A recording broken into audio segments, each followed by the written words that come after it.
Welcome back, everyone, to the World Championships for X-Wing 2019. My name is Alex. I'm here joined with... Alex! Yeah, that's not going to get confusing at all. So it's a double dose.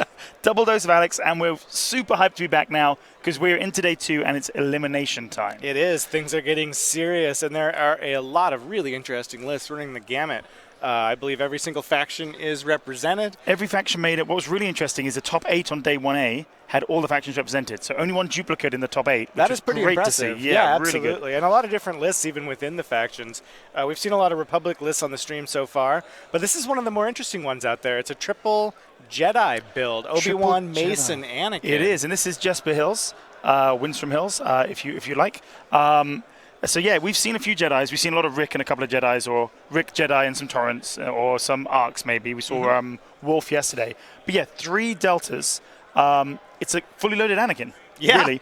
So it's about a half a list of Anakin much. Skywalker. He comes in at what, 97 points Anakin total? comes in at like 97 points. So that's fully half your list. Pretty much. He's worth it because he's loaded for bear today. He is. He's got the R2 Astromech, which we're seeing a lot for the regen.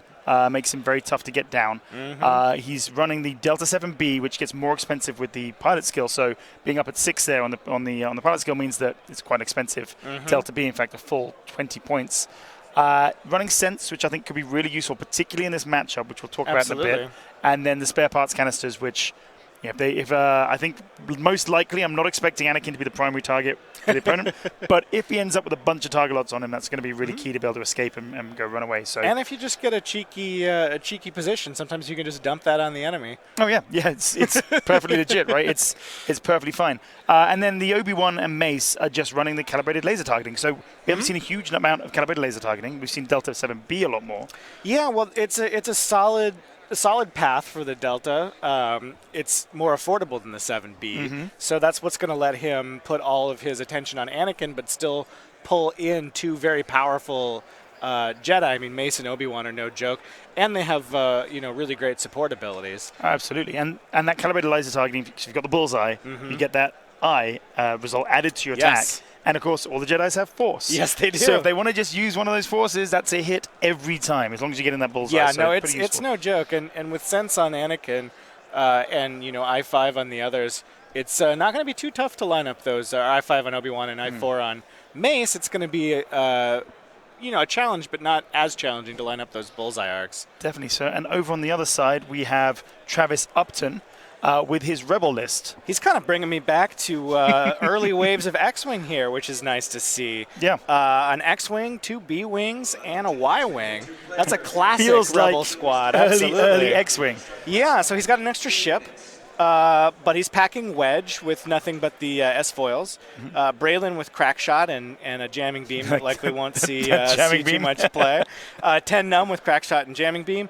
And Dutch with a dorsal turret. So it's a very stripped-down list, but he's got 1, very nasty high-initiative ace in Wedge Antilles, and then 3 initiative 4 ships that can all kind of choose which order they want to go in and support each other. So it's a lot of really good pilots without a lot of frills. Yeah, and those B-Wings pack a punch. They certainly do. I mean, they take the 8 damage total to take 1 down, 4 shields, 4 hull. But those 3 dice primaries, they're very good at staying where they need to be, getting up close. Absolutely. More often than not, if you fly a B-Wing well, it's 4 dice primaries most of the game if you can really reposition them well. So that'll be interesting. But we talked about Anakin and the bid. Jesper has not a huge bid. We've seen like 20-point bids out there this event. Yeah, only a 4-point bid for Jesper. But it's going to be enough here, I think, versus a 1-point bid from Travis. And that's really going to help deal with Wedge. Travis has really not invested at all in any kind of bid. I guess the 1 point against, he could have put a crack shot or something on Wedge, but that 1 point has probably come in handy against 200-point builds from time to time, but definitely not trying too hard to get the bid. And nor is Jesper. But it's going to pay off for him now. That 4 points is going to allow him to move his Anakin after Wedge, which could make all the difference. Absolutely. The double reposition capabilities of those Jedis could be massive in making sure that he can... Because Wedge is tough to deal with. Those extra dice, they're no joke. The reduced dice. Absolutely.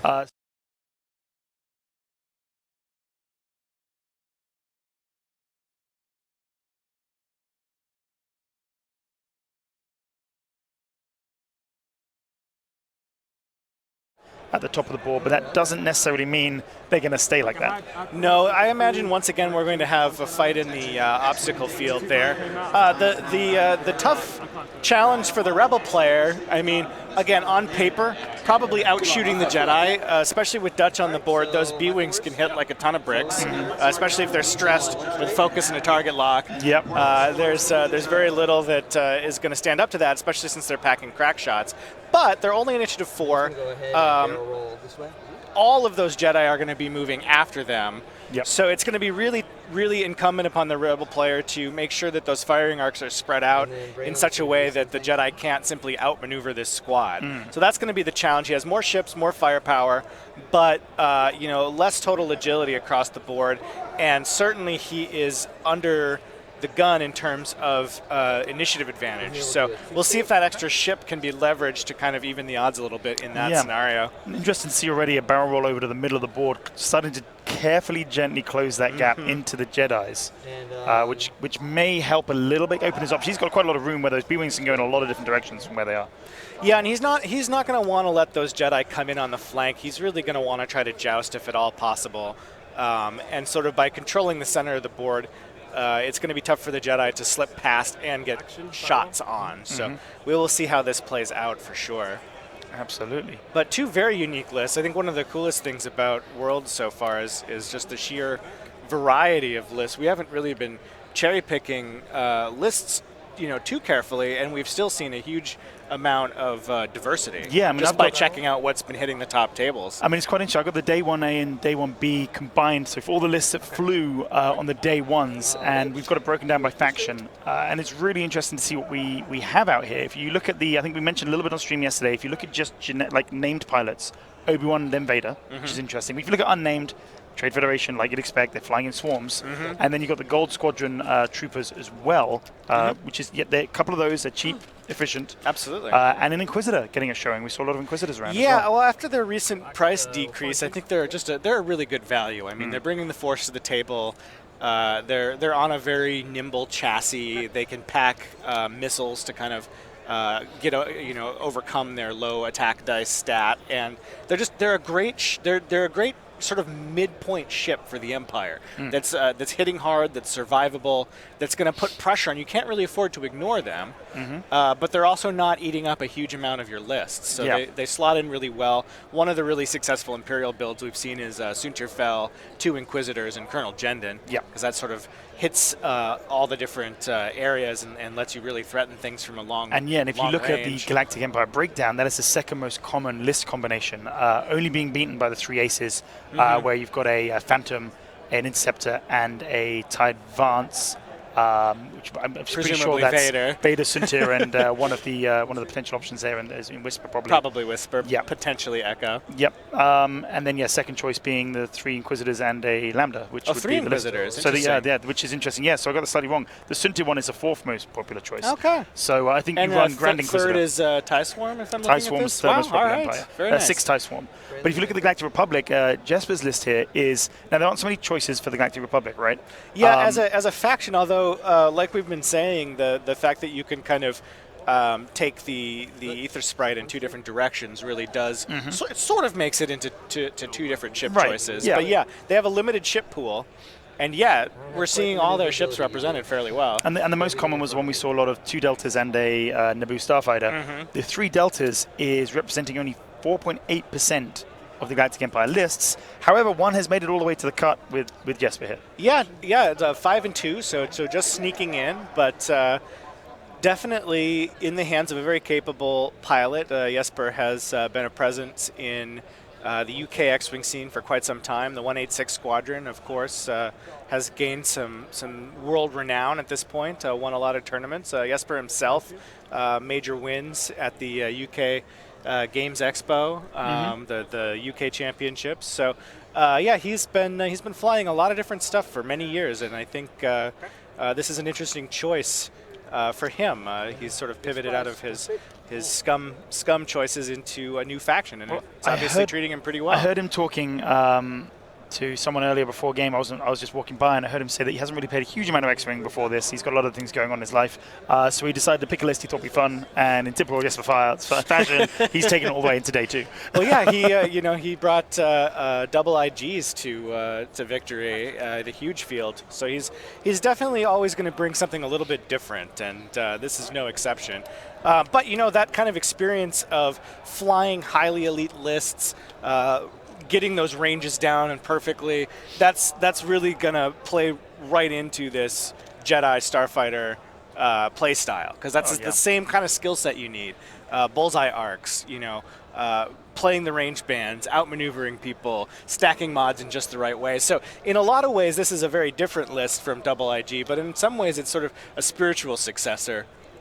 Yeah, absolutely. And you see Jesper, with the maneuverability of those deltas, absolutely, being able to just sit in the corner, he can point them in pretty much any direction. He doesn't really need to go anywhere. He can turn around, spin the spot, and wait for the right time to go fast and engage. Yeah, and one of the reasons you can tell that that this list wasn't as perhaps on the receiving end of as many repetitions is Jesper usually rocks some custom painted starfighters and lots of bling. He'll kind of settle on a list and then bling it out. Yep. But these are all stock.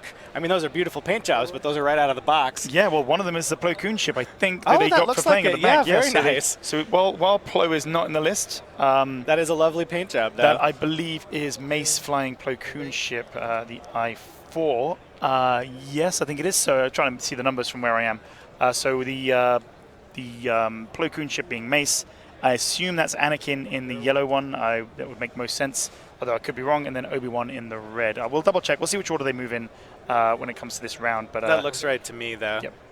I feel like if you've got those 3 paint jobs, you've got Anakin's paint job, you've got the red one for Obi-Wan, then yeah, you can kind of put those in those ships. Yeah, for sure. And these B-Wings have also done a little bit of sort of durdling around and repositioning, or really just gone forward and turned a bit, and Dutch coming in as well. Well, again, it's going to be clutch for the Rebels to get a solid joust off here. He's not going to want to let those Jedi slip around the edges, which obviously Jesper is trying to do here. Now, the rough thing, though, is that if Jesper can kind of split around, he can come in on 2 different angles. You can see Wedge really holding back, and that's a smart play because that means Wedge is going to be able to turn in and support the squad after the engagement starts. You can, if you are losing that sort of pilot skill war, or that initiative war, rather, you can really use the table edges, use the battlefield edges to make sure that you kind of can't be outflanked. And it looks like, just for the record, it looks like it's actually Anakin is not in the yellow one. It looks like Obi-Wan is in the yellow, as he's just repositioned, and Anakin is in red. All right. But yeah, talking about those B-Wings, they can take a hit. They can come in and take a joust and take some damage, but they need to make sure they're firing in return. They don't really want to just fly in there and take a load of Jedi shooting at them. No, he needs to make sure he gets those primaries off. And yeah, absolutely. The B-Wings can take a hit, but they are not infinitely survivable. And if they're not shooting back, then it's just a countdown. That you can have 4 hull and 4 shields, but it doesn't last too long if the Jedi can focus their fire. So it's sort of a race here to see whether the Rebels can do enough damage before the end game. Yep, absolutely. And worth noting that Dutch is no slacker either. No, not at all. A great support ship. And the dorsal turret, while not the most powerful thing in the game, is going to allow a little bit more concentration of fire. And when you're trying to get through all of those force tokens, all of that agility, the best thing you can do is to throw multiple shots out, multiple modified shots. And that's really what this list is built to do. Those B-Wings can modify their own dice. Dutch can support that. Crack shot on those B-Wings can help push that critical damage through. Because remember, the Jedi are not sitting on a lot of durability, especially the ones with the calibrated laser targeting. Yeah, they've only got 1 shield and 3 hull, so there's not a huge amount to get through. One bad roll and they can disappear. They can, and that Dutch target lock potentially, because the B-Wings are going to be able to make sure they're modded pretty much every time if they stress themselves. He may want to add a lock that side, but I imagine he's mostly going to use that to give Wedge the modded shot. Yeah, if Wedge can get modded shots, that's agility reduction, that's 3 attack dice, that's focus target lock in the best scenario. So this is really a classic Rebel build. Synergies, squadron support, every piece works together. and some classic ships. Although seeing those new B-wing models is really quite lovely. They're a really impressive bit of work. I was very excited to see that we are actually able to make those wings move. It's so cool what we can do now with the ships in 2.0 and the little functions we can do. I see a lot of people flying them around, quote unquote upside down. I suppose upside down versus the first edition. There was no real upside down on a B-wing, but with the gun pod up in the air, the cannon at the top there, and that's quite fun to see flying around. Absolutely. Well, and some people even take it further with magnets, and they can kind of be in any different direction. But the gyroscopic cockpit rotates, and it's cool to see how far we've come from that original core set plastic, because these are all, in fact, all three of these Rebel ships have had really lovely resculpts since first edition. Yes, they have. They are all looking very nice. Oh, the new Y-wing is stunning. Yes. I'm really happy with how that came out when I got to see that, and of course the X-wings being able to actually move their S-foils. Well, we've learned a lot in terms of sculpting and manufacturing, and we're going to just keep pushing the limits on all those levels. Okay, so it looks like a decision point here whether he's going to go fast with that second B-wing. Oh, he's deciding an action on the first one. I'm assuming he's going to, barrel roll to the left, give him some more options next turn, take the stress, because he might be able to get a shot off on Anakin potentially, depending where Anakin's put himself. But Anakin can probably quite easily make sure he doesn't get shot this turn. Well, I like what these B-wings are doing. He sees that that Obi-Wan and Mace are kind of coming for the outflank, and Anakin is sort of moving in the opposite flank. So by extending his sort of line of skirmish across the board here, he's going to try to deny Anakin the ability to just slip around unscathed. And I think that's very smart. Wedge can go toe-to-toe with Mace and or Obi-Wan, really. Because he's got that pilot skill advantage in this one area. So this is a very smart play on the part of Travis, because if he can engage the lower initiative ships with his high initiative ship, he's going to curtail some of that initiative advantage there. So that's a very interesting matchup. He can kind of support Wedge there with the Y-wing and the lower B-wing if he has to. He's keeping his options extremely open. This is obviously very, very high-level play, and it's going to be really interesting to see how this shakes out. Yeah, and worth noting that these B-wings have a red hard one, which actually suits them perfectly, because it puts the stress on them. Essentially gives Braylon a pseudo target lock. Absolutely. And gives Ten Num a focus, really. So, it's they can just turn on a knife edge here and go to the right and engage. Maybe join Wedge engaging these two lower pilot skill Jedis on the right here. Yeah, their dial hasn't changed drastically since first edition, but we were able to kind of leverage those stress mechanics and keep that kind of knife fighter feel, add a few more options, and it's a solid ship. We're seeing it crop up all over the place in Rebel lists. So definitely a heavy hitter, and definitely bringing something different to the table from the X-wing. Well, it's interesting they do have that modification, S-foil. Sorry, not the. Excuse me, I'm getting confused. Ignore me, we'll just carry on. I was getting myself confused with the S-foils and the U-wings. Obviously, you get the pivot wings, so you get these kind of sort of setups on some of the Rebel ships, giving it a little bit more diversity. Not as much as the Delta has with the choice between. No, that's a bit more of a wild difference. But the interesting thing about the B-wing is, of course, it has moving S-foils as well. There's certainly opportunities in the future to maybe come out with some B-wing specific upgrade cards that change the way that ship plays a little bit. So that's kind of the nice thing about second edition. We've really left a lot of room to expand on stuff and add cool options. So we'll see if that comes into play for the B-wing in the near future. So I'm going to make a bold assumption here that I don't think he's going to turn those B-wings up to Anakin. Anakin's just going to jump straight out of the arcs. I would expect them to turn right here and try and join the fight against Mace and Obi-Wan. Yeah, I'm not sure. Certainly the one on the bottom will.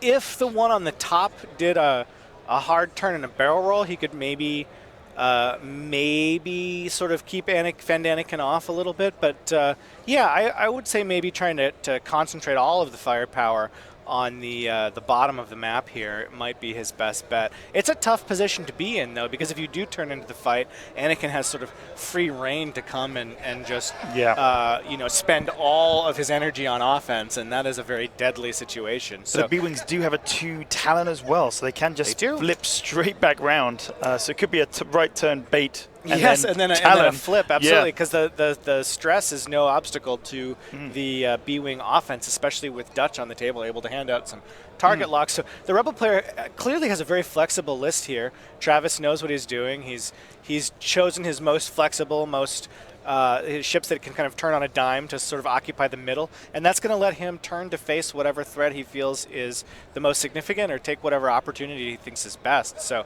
that will be very interesting. Now the B-Wing on top is stressed, so it's a little less flexible for next turn, but they have a lot of low-speed blue maneuvers. You can tell. You can tell I've been doing this a while. Well, they've got the 1 forward, 1 bank, and the 2 forward, and the 3 forward all blue. So he has some options here. He can just 1 bank to the right, to maybe open that arc up, then reposition as well. But yeah, as we expecting, the Y-Wing's coming around to the right. Yep, that's going to let him handing out some locks here, I think. Hand out some locks. It's going to let him keep that turret in the fight. It's a low threat, but every shot counts, and sometimes you just sneak a damage point or 2 in. Yeah. So that's giving Wedge the lock on Obi-Wan.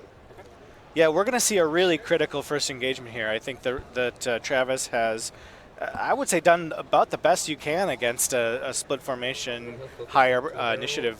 Yeah, he's controlled the middle of the board. Absolutely. I predicted the Jedis would split up. I think that's probably a sensible move. But he predicted it as well, and he is certainly maneuvering to counteract that plan. If the Jedi can survive this initial joust relatively unscathed, though, they're going to have a lot more wiggle room, and especially Anakin. He is moving the B-Wing up a little bit. Yeah, he's not gonna just let Anakin come in and start chipping down the flank. He's definitely trying to make Anakin think twice. He's not going to give him free rein to just come in and do what he wants. But as we were saying, that B-Wing can go either way on subsequent turns. So very flexible ship. The second B-Wing at the bottom there, which I think is 10 I'm not 100% sure, can just turn left and join the other B-Wing and go after Anakin. So it's Then we got Mace coming in, it looks like. And we will see where Wedge ends up. Yeah, so Mace coming around. Getting right up and close and personal with Wedge. And Mace, of course, has force to burn. 3 force. 3 force, and every time he fully executes a maneuver, he recovers 1. So red maneuver, he can really afford to burn those force tokens like nobody else. He can go crazy on attack, burn those force tokens, then do a sloop, an S-loop, and regain an extra force. So while he doesn't get an action on that red maneuver, he then gets 2 of his charges back. Essentially getting 2 mods. This is very interesting. Jesper going for the block here. If Wedge slow rolled it, he's going to be in some serious trouble. I think this could well be, unless he hopped over the back. That being said, anything could happen at this point, and what are the chances you've done a 4K with Wedge? What's the chances you 4K with Wedge? That would be the worst. That would be the worst maneuver that he could possibly see. So we will see how that plays out. All the lights blinking in Wedge's cockpit What right do we now. got? Let's see. He's revealed. I think he's going to slide him up. It is a bump. Ah, yes. Now, that is very interesting because that's going to allow Wedge a shot on Mace. But it is going to keep Obi-Wan safe, and it is going to deny Wedge an action. So that's going to be shots fired at very close range. Calibrated laser targeting won't come into play. No. So, I do think this is more of a stall tactic. This is more of I'll take that 1 Wedge shot. I can probably survive. And then I'm going to be in a really good position to mess with this Rebel squad. Yeah, you avoid the bulk of the firepower. I believe that turret is even facing I feel like the wrong I think way. Anakin, Obi-Wan, while having 2 locks on him, is not taking a single shot this turn. Exactly. So that's very, very solid. Is there a lock on Mace from the Rebels? No, Mace and Anakin both, and Obi-Wan, both have a lock on Wedge. I see. And Obi-Wan has got locks from Dutch and Wedge. But Wedge has no modified dice this round firing into Mace. And but you never know. 4 dice at range 1, -1 agility. Well, this is where the calibrated laser targeting and keeping that extra die on the defense. agility, absolutely. So he's going to still get, Mace is still going to get to roll 2 defense tests. This is still a big roll, though, because you never know when those 4 dice are just going to treat you kindly. Absolutely. So we will see. Unmodified, odds are only a couple hits, but could be a hot roll here. Well, there you go. So 2 hits. Well, that block was critical, though, Yep, because the difference between 2 and 4 is immense. immense for Wedge. So, as you say, Mace with force to burn. Yep. So no damage from that. Oh, he just realized you rolled the wrong number of dice. So Nice. Yep. Wedge. So he will take a damage. He will take a damage. But you know what? 1 damage from a range 1 wedge shot. Anakin? I think you can live with that. Yep. You can definitely live with that. So, gonna check to see if Anakin has a shot. I imagine it'll be on. Measuring to Wedge. It might be in. Okay. Yeah. Very interesting. It's out. I'll shoot for it. Yeah, of course it's out. I think he just wanted to get the judge involved. Yeah, fifth one. He just wanted to make sure the judge was paying attention on that. Okay. That is pretty funny. So he hit. Solid. And a crit Solid here. start. Anakin on the B-wing. Burn that target lock. Just 2. But a B-wing only rolls the 1 agility. Well, probably 2 at range 3 here. And the reroll. Reroll.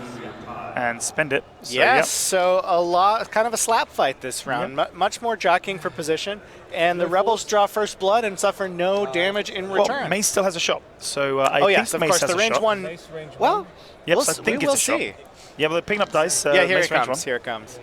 So this is going to be 3 dice without the calibrated laser targeting. But with target lock and the force, that is not a bad shot. And it's on their most valuable ship. Yeah. So that is definitely a good spot to be in.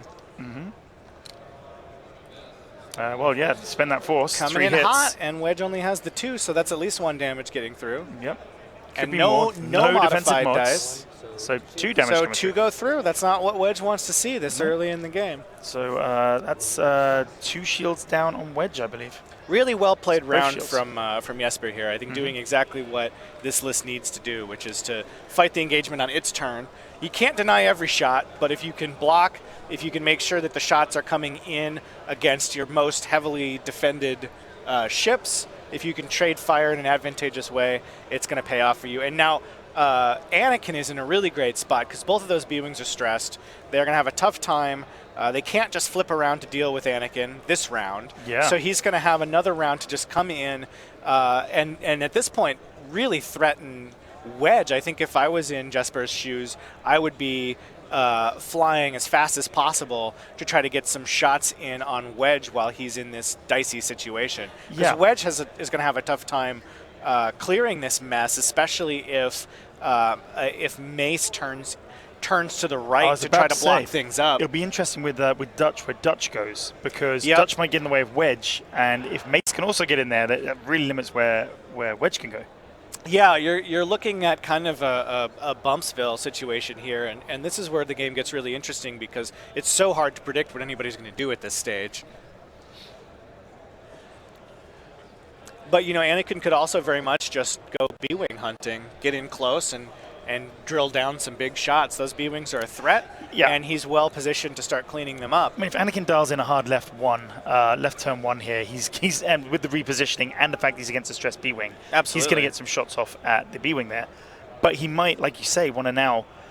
I don't think Anakin's going to be easily able to get a good shot on Wedge, regardless of where he ends up. He's still got a long way to travel. It would probably be a range 3. Yeah. But if he can achieve another bump, it's hard to say. I think the safe bet is certainly to concentrate fire on those B-Wings. He's not going to face a lot of threat in return. Perhaps the lower B-Wing can do a bank and a barrel roll to bring some guns to bear, but it is not going to be as easy as just flipping those B-Wings around. Yeah, they weren't able to. I mean, Braylon with the ability to actually remove his stress while performing an attack or defense.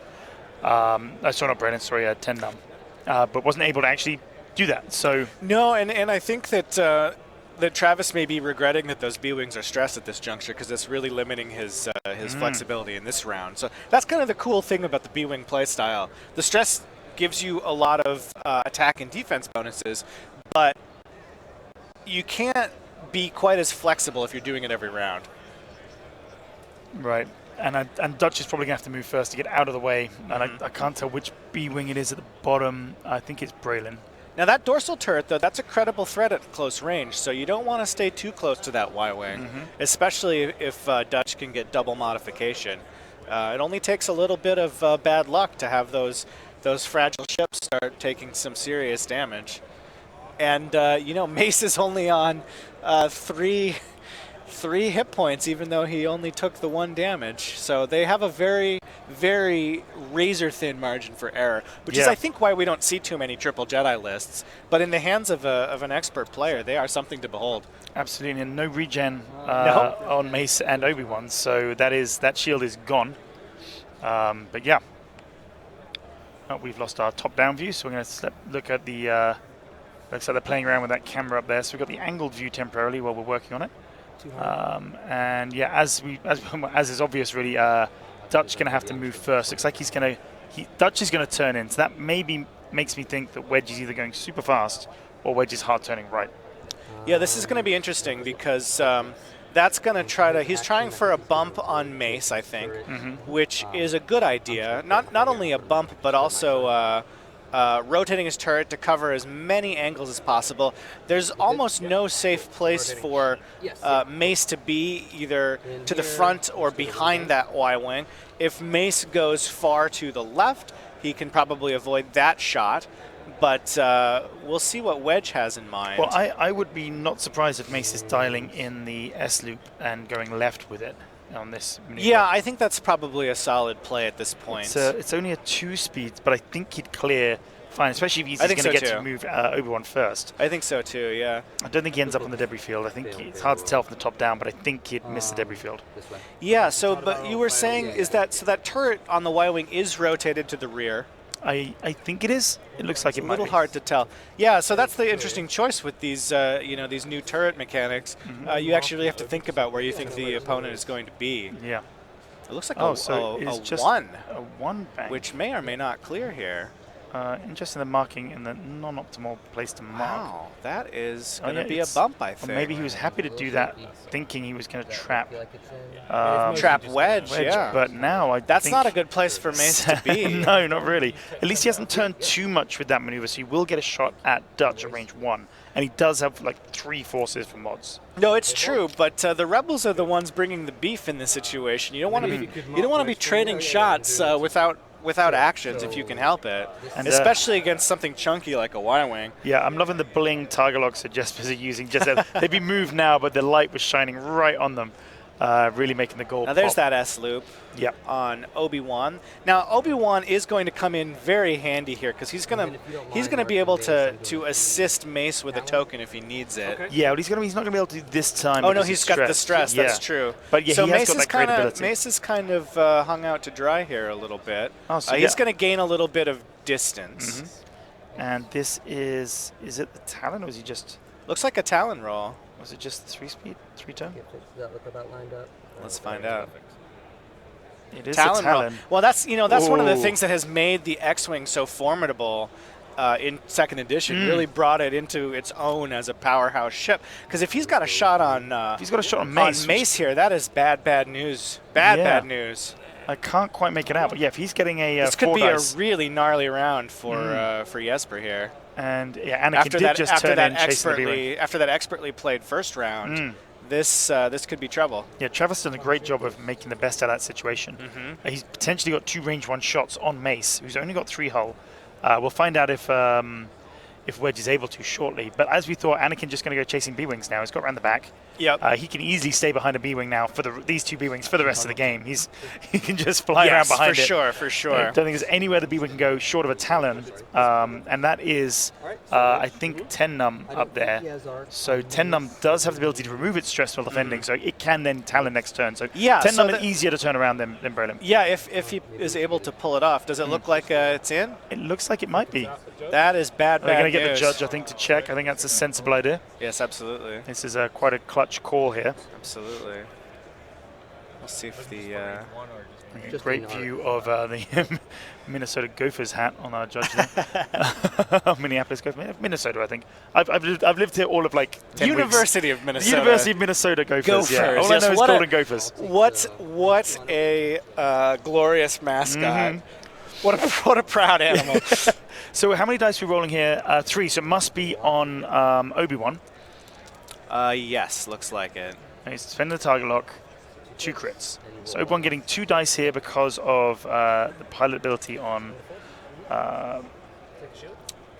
on Wedge, and that is a shield down now on Obi-Wan as well. So both much preferable to the nastiness that 2 range 1 shots on your already damaged ship. So that could have been brutal. Mace just dodged a bullet there, but that was within a millimeter, I would say, of being a disaster. Absolutely. And that's high-level X-Wing play, right? It is. Every millimeter counts. And these shots that he's taking back on Dutch, none of them are going to get the calibrated laser targeting bonus of being in the bullseye. So they're not the biggest punches coming from these 2 Jedis. They're just going to be 2 dice. Well, I would say the Rebels are actually holding their own quite well against these Jedi in the bottom of the map here. What they are sacrificing is, that sort of has allowed Anakin to run rampant. So, it's interesting. The B-Wings kind of did what I was suggesting, which was to try to keep Anakin at arm's length, but consequentially they haven't really been able to contribute to the fight down below. So I don't know if that was the right play or not. No, absolutely. You were suggesting maybe they turn in to fight the lower Jedi, and maybe that would have been the better play. Maybe. In hindsight, it's always hard to say. But this is 4, so it clearly wasn't obstructed. Just rolling 1 dice on that B-Wing. That's what they were checking for. Absolutely murderous. Half a B-Wing down on 10 num straight off the bat. So that's going to put a lot of pressure on Dutch to come through here with something significant. Well, importantly there is it wasn't an eye result, so he wasn't able to spend the stress. He wasn't able to spend the stress. Right. So Anakin can just keep hunting these, this big game up there on the top of the map, relatively unopposed. And that's the nastiness of this list. Half of its points are in Anakin alone. Yeah, and we were assuming that is 10 num. I can't quite make it out from where I am, and I don't know he's using promo cards we've been given out at Worlds there, and it makes it very difficult for me to remember which one's which. All right, and that shields down on Dutch as well. Nasty. That was from the range 2 from Obi-Wan.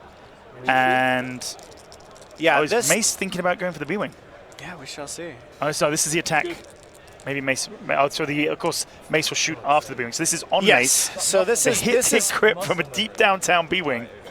Again, no eyes. Oh, Mace has got some force. Yeah, he's going to spend a force to evade, get rid of those. These Jedi are so hard to pin. Now, but there was a crack shot. I don't know that it would have helped because he rolled all paint. Yep. So that's a shame. But good defense rolls from Jesper here. Yeah, but that was, again, no eyes on that attack roll. It was Natty's, so he couldn't get rid of that stress. No matter how 10 num tries, he's still stressed. Risk. Yeah, that's the risk with 10 num. It's not a guarantee. But Dutch is coming in hot, for sure. And that is going to be another one chipped through. So slow going. No, that is half health. No, I think he got enough evades. I think it was okay there. I don't think he took anything yet. And this is the range 1 shot back, hit crit. Oh, yeah, the Y-Wing's going to take a hit and a crit here. So it'll be interesting to see what this crit damage is. See if they'll show us. Oh, it looks like we missed a dice. Oh, it's a direct hit. So there we go. 3 damage through. Okay, so Dutch. it was looking dicey for Jesper there for a minute. But the combat phase is really broken in his favor in a big way. Oh, absolutely. So he's now torn into this Rebel squad, only taken another little chip point of damage. At this point, he's got to be very, very happy with the situation. Well, he's got wedge shields down. He's got a half-health B-Wing, and he's got a beyond half-health Y-Wing. He's in a pretty strong place here. And this is going to be a struggle for the Rebel squad to recover from this at this Despite point. Mace bumping there, he's got those S-loops available. He can go fast and get out and maybe go chasing B-Wings along with Anakin. What will be interesting here is Wedge stressed. So Wedge and Obi-Wan both stressed. And just having a look at the dials.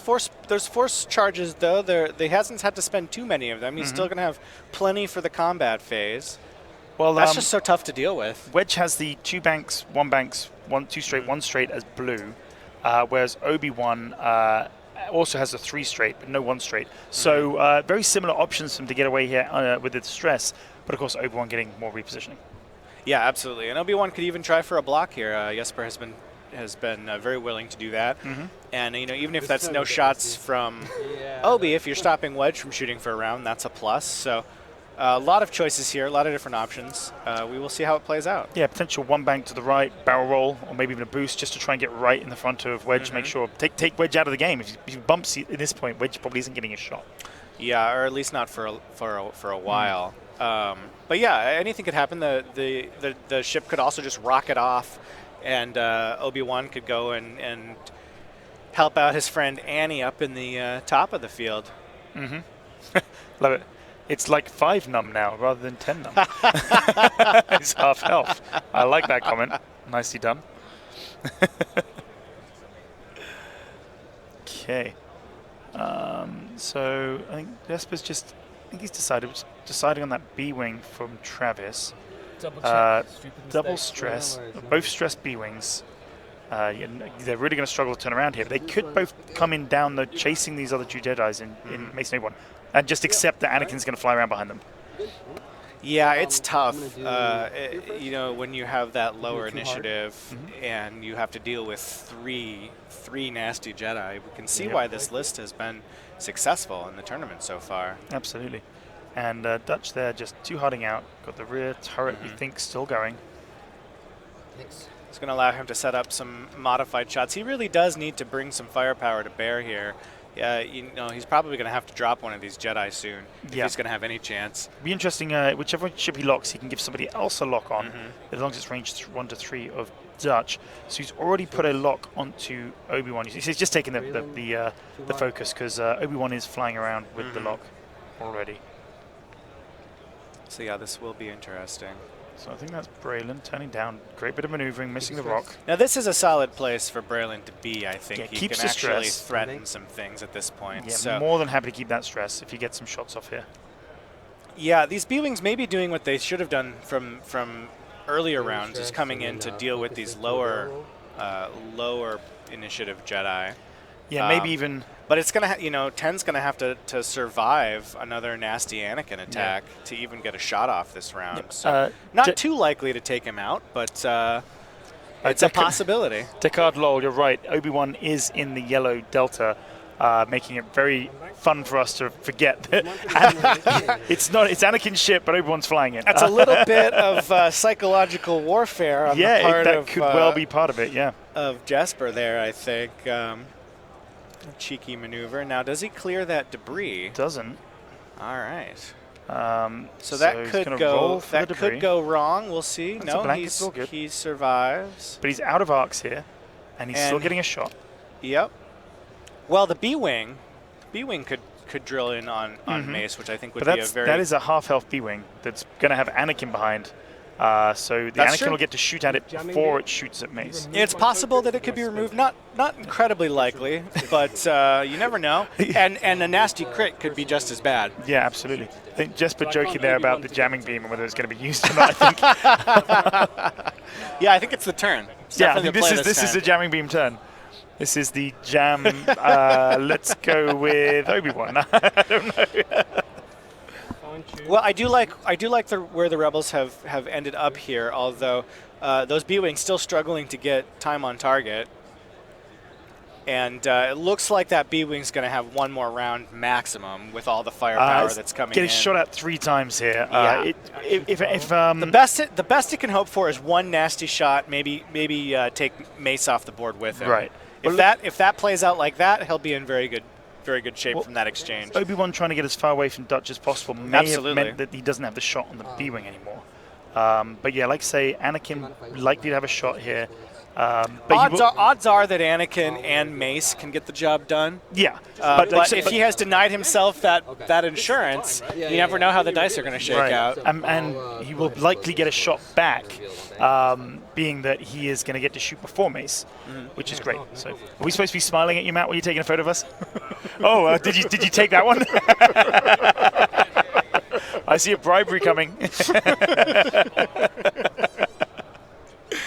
That was Matt Holland there, just taking a photo, I think, for a bit of social media work. He's been freed up off the stream today, so he'll be out and around the room talking to players and getting online and sharing information with everyone. Very nice. Always nice to have Matt on social media. Yeah, he's been doing a fantastic job there. Really, really, really happy with how he's jumped into that role. Across all our games, he's become... when I did my thank yous and was mentioning all my team members and what they've contributed, by far Matt was the biggest cheer. I don't think anyone in my team was upset about that. They understand that we make all the cool stuff and we do all the things, and Matt gets to announce it. So Matt is a hero at all times. The face, yeah. And that is his role. That is exactly what we want him to be. So yeah, he's fantastic at it, and I think players are appreciating him. Anakin gone faster here. I thought Anakin was just going to go on the gas cloud and just take the shots, but. Maybe has an opportunity if he barrel rolls boosts, he might still get a shot here. I'm a little surprised by how this has worked out because I don't know that he, if he misses the shot with Obi-Wan, if he doesn't have a shot with Anakin, I don't know that this B-Wing's going down this round. No, I think he might be able to fine-tune control barrel roll and then potentially boost in, but he's picking up his locks, so maybe he's just going to switch targets. Yeah, I don't. Maybe wasn't anticipating quite what that B-Wing was going to do, because this is not the best place for him to be at the moment. Now, Wedge, I will say I can see why Obi-Wan did what he did, because he may have denied Wedge a shot, which is so critical. So we shall see. This is a very interesting game still. If anybody could take this. Yeah, I think at the moment the only shots you might have is Mace versus 10-num. Yeah, which is not really 100% great for either player when you get right down to it. This is really going to be a round where the dice determine who comes out ahead on this exchange. Take a lock on the Y-Wing. Absolutely. Let's see what the chat's saying. Any pre-combat stuff? So, it's like range. Flo is awesome, dude. You can do some janky stuff with tractor beams. Yeah, I think that's interesting. I think we'll see a bit more Plo with the Nantexes around because they can move those. He can take the tractor beams himself. Yes, and then get a free barrel roll. Yep. So he can let the Nantex do its thing and then be like, I'm going to take that, and I'm going to barrel roll myself. Yeah, we haven't seen as much of that counter tech with Plo in this tournament, but the Nantex is quite a new thing. And so they're double checking here if there is a shot. This will be big if there is. Yeah, getting the judge working hard today. Sounds like, did he say the yes of range 3? So red dice for Travis here. That's a big deal. That is a big deal at this juncture to get only those. rolling 2 dice. Does sure Wedge have a crit? I'm not sure what's happening. Oh, S-foils. Oh, right. Okay, so yeah, he did the boost, had right? to close the S-foils. Now, did he punch one through? I couldn't tell. No, I think that was dodged. So Jesper yeah, now... that's the pros and cons of those S-foils. Gives you that extra maneuverability, but a range 3 2-dice shot is not nearly as impressive. Yeah.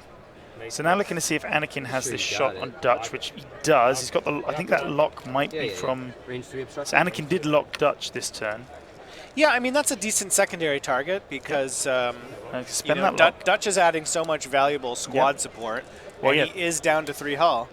And this could, Oh, that focus saving. Yep. Well played by Dutch, absolutely. All right.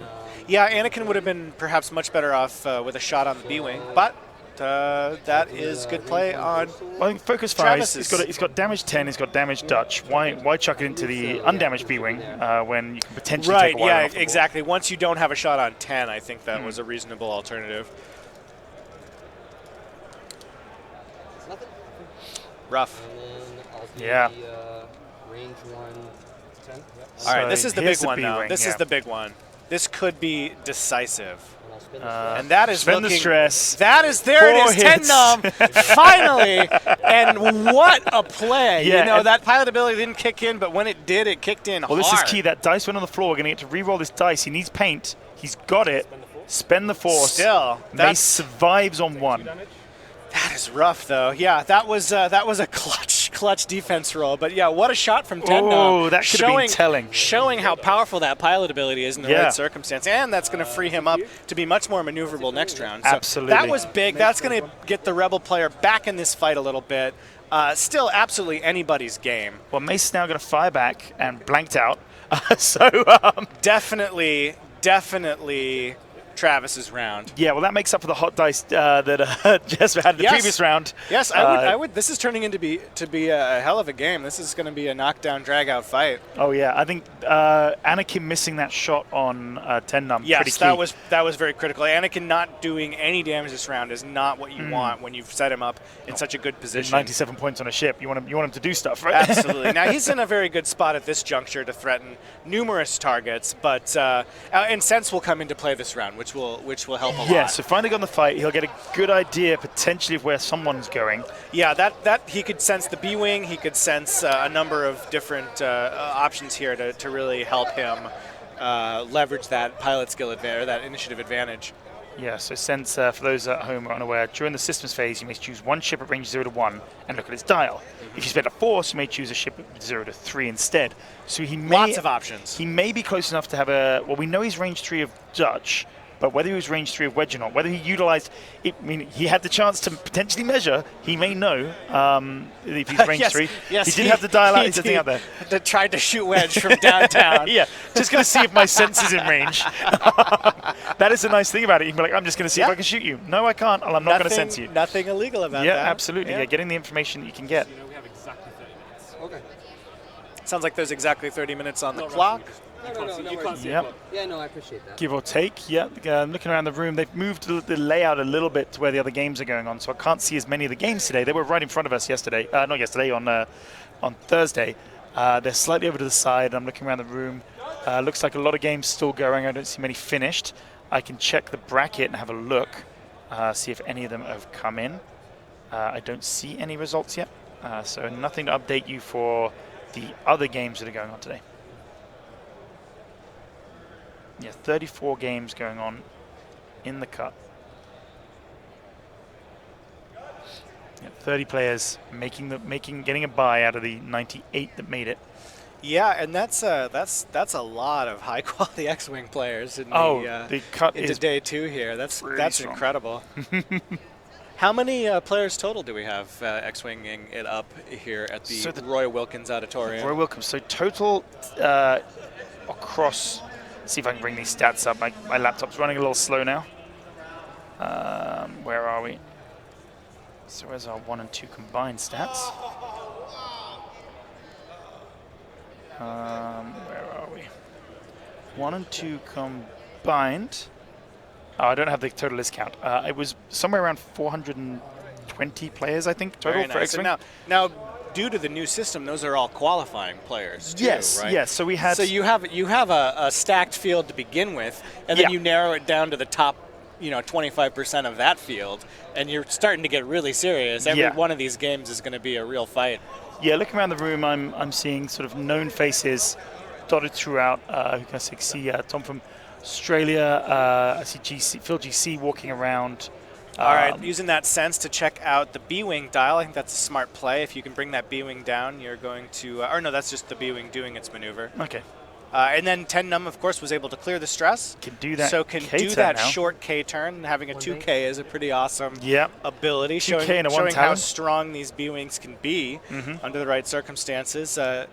Rather than just dying ignominiously, 10 Num really had a chance to shine here and is still very much in the fight, still at half health. Yep.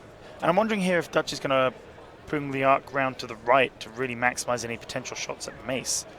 No one's going to be behind. Hard to say because, those actions are valuable. Those target lock actions, especially on Dutch, means that you can stack that offense. So that is a really tough decision. Do you rotate the arc or do you spread those target locks out? I think, not knowing where Mace is going to go, I would lock with Dutch in this situation because that's the known quantity. Yeah. Or maybe even just take a focus if you think. Focus if you want to survive. That's a really tough choice. Those are 3 valuable actions. I think the choice is between focus and lock. He's going for survivability. He's already got a lot of locks out there.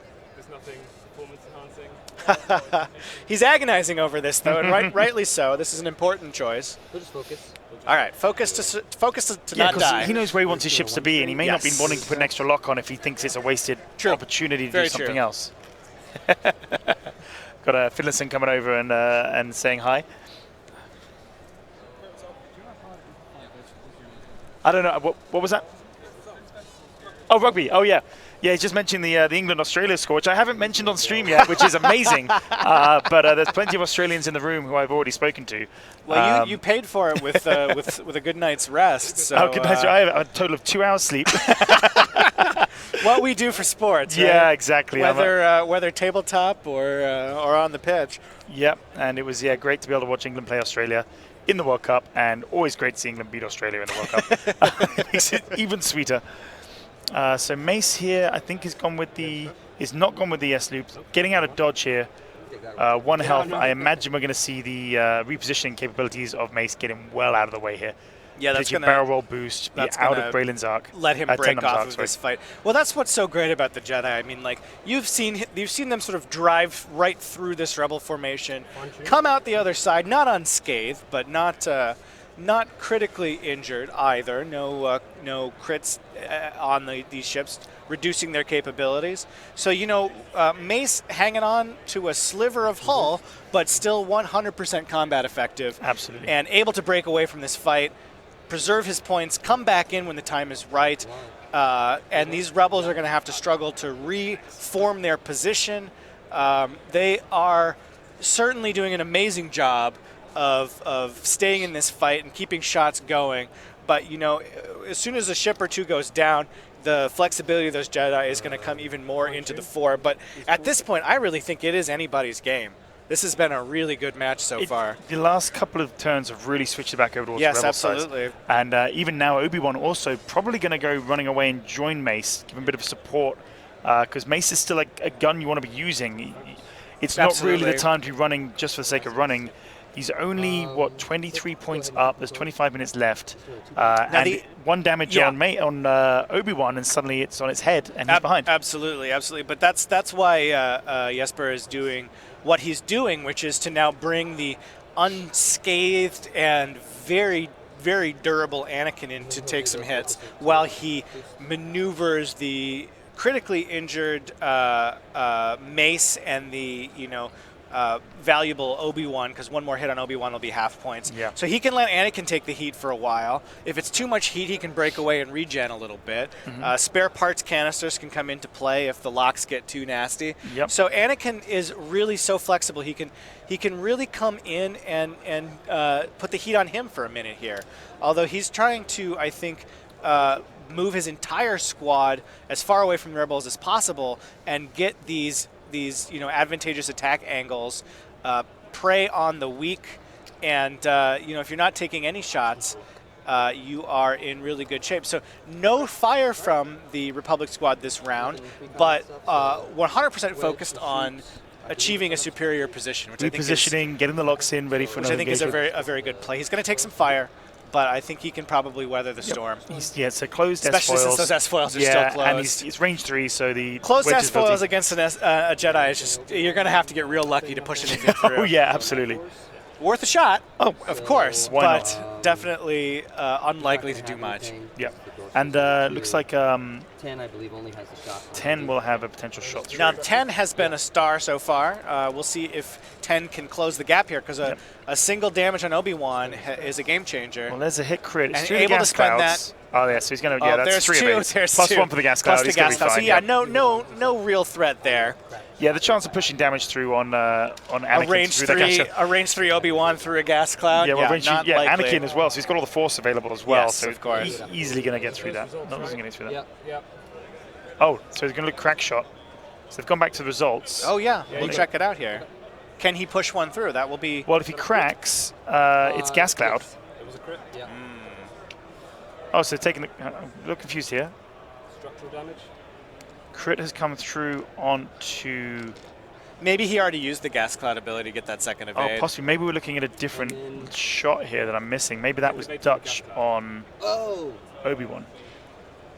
Or are we doing gas clouds now? I think sure. I think they're trying to sort this out. Yeah. Yeah, I think he's just realized that. And we obviously can't hear what the judge is saying, but back to dials. Oh, back to dials. So maybe it missed wasn't. opportunity, perhaps, or hard to say. Yeah. Maybe we can have someone go and tell us what exactly just happened in that exchange. Yeah. So if you're listening out there, you can mosey on over to the table and let us know how that played out. But the result is half points. I'm sorry, I wanted to get it down before you did the dice. I think the main thing here is it's gas clouds. The wording is you may change. Yeah. So is that a miss? Is that a miss action? It's a missed opportunity by Jesper. He took the damage before realizing he could change it. I think that's probably what I imagine that's what they're looking up now. But it is a may. You don't have to turn a blank to an evade. And if Jesper's already dealt at the damage card, it could be that the ruling here is that, well, you've gone to the damage step. Yes, that would, I think, be the strict ruling. Yeah. A bit unfortunate. Well, a bit unfortunate, especially since Jesper, I think, was allowing him to go back and do the crack shot. So. Yep. And you were like, you got it. I was like, okay. Sorry, yeah. Yeah, I don't think Travis was rushing him through it. I think both of them genuinely forgot about the gas cloud. Yes, I think so as well. Okay, so I still take the crit. So I think I can't hear what the judge is saying. I'm going to go over and ask. I imagine that's what it is, just to clarify. But yeah, that I'll would be back in 1 nice. second. It's an important facet of this game for sure. What's the order of gas cloud versus crack shot? Oh, that's an important question too. Which triggers first? If What's the ordering? Yeah.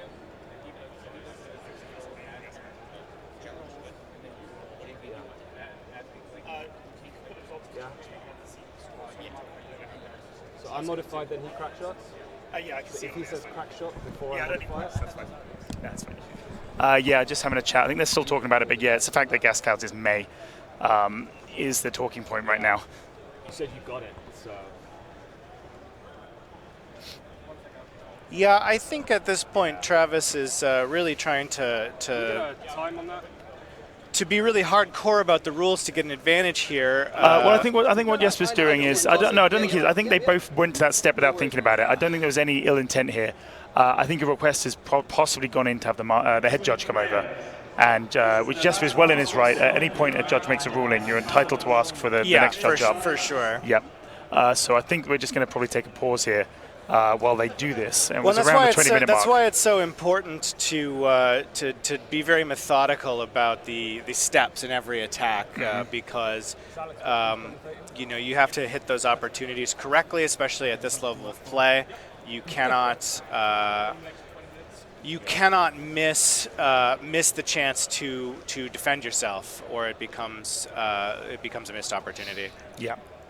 So I think it'll be up to the judges to work this out, but I imagine that's what it's likely to be. Mr. Marshall. And here comes our Marshal, Mike. So, 10 num. Okay. Shoots here. All right. He rolls a hit, a crit. You get 2 hits or hit crit. So we're just listening He here. rolls I roll 2 evades and 2 blanks. on 5 dice. 2 evades and 5 dice. Yes, yes. And 3 blanks. And so then we said, I think that's it. And then he picked up the dice. Yeah, we compared the results. He said, you got it. And then I said, actually, I'm going to use I crack scooped shot. up the dice. Okay. It says crack shot, and I didn't moved use the on. gas cloud, right? Because he said crack shot before I used the gas cloud. Okay. So, do I have the opportunity to use the gas cloud or not? Yeah, that's the question. He's already dealt the damage card. Mike's now going to confer with our stream judge, whose name is just completely disappeared from my head.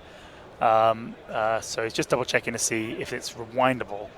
And that I think will be the thing, but I'm not going to comment on it. Yeah, that's luckily we're not Marshall, so we don't have to make these hard calls. No, I am not part of the judge team. We're certainly sitting in a much more comfortable position, just commenting on the match. So we're just waiting. Can't hear quite what Mike's saying. So my point is, like, he said crack shot before I realised. You said okay? Yes, He may be saying that, but the argument then is he wouldn't have crack shot it if he'd remembered the gas cloud. Like, why would he crack shot through a gas cloud? It didn't gain anything. You would only crack shot if you. Well, that's why I think Travis is honest about this. Is he wouldn't have crack shot it if he'd remembered the cloud himself? It'd been a wasted crack shot. Of course. So we'll see how this breaks down. I think letter of the law is going to be up to the Marshal to determine. Yeah, and in the meantime, I've been sent through the breakdown for day 2 of what's going on. So interestingly, talking about crack shot, the most taken upgrade for all this in day 2 is crack shot. Followed by grappling struts, which suggests we've got a few Trade Federation swarms going on. Yes, there's more than a few out here. And Crackshot, of course, just a great way to drop a couple of points into your list if you do have that talent slot. It's one of the more popular talents just for its flexibility. So it looks like the ruling... It looks like they carried on. I think they've ruled that they've gone too far. The damage card already been revealed, so they're going to carry on. Understandable. Well, I don't think that Jesper will be making that mistake in the future. But an easy thing to miss, to be sure. Yep. So we'll carry on. One of the comments saying Jesper can still come back from this. Absolutely. Absolutely. Yeah. He's not down, but he's down by 3 points. Down by 3 points. And a single damage on wedge, and you got half points there. Dutch and 10, a couple good attacks, and they'll be off the board. So this could be a game changer. It could be irrelevant in the end, but we will play it as it lies here. hopefully they'll get a little bit of extra time to resolve this. Yeah, I mean, I imagine there's 3 or 4 minutes there. What I'm going to do is I'm going to try and find out what that time extension is, just so we can let the players know, because that clock's been running the whole time. Yes, absolutely. Thank you for doing that. We'll keep you apprised of the situation, but we are back to dials, and we're going to have another round play out very shortly.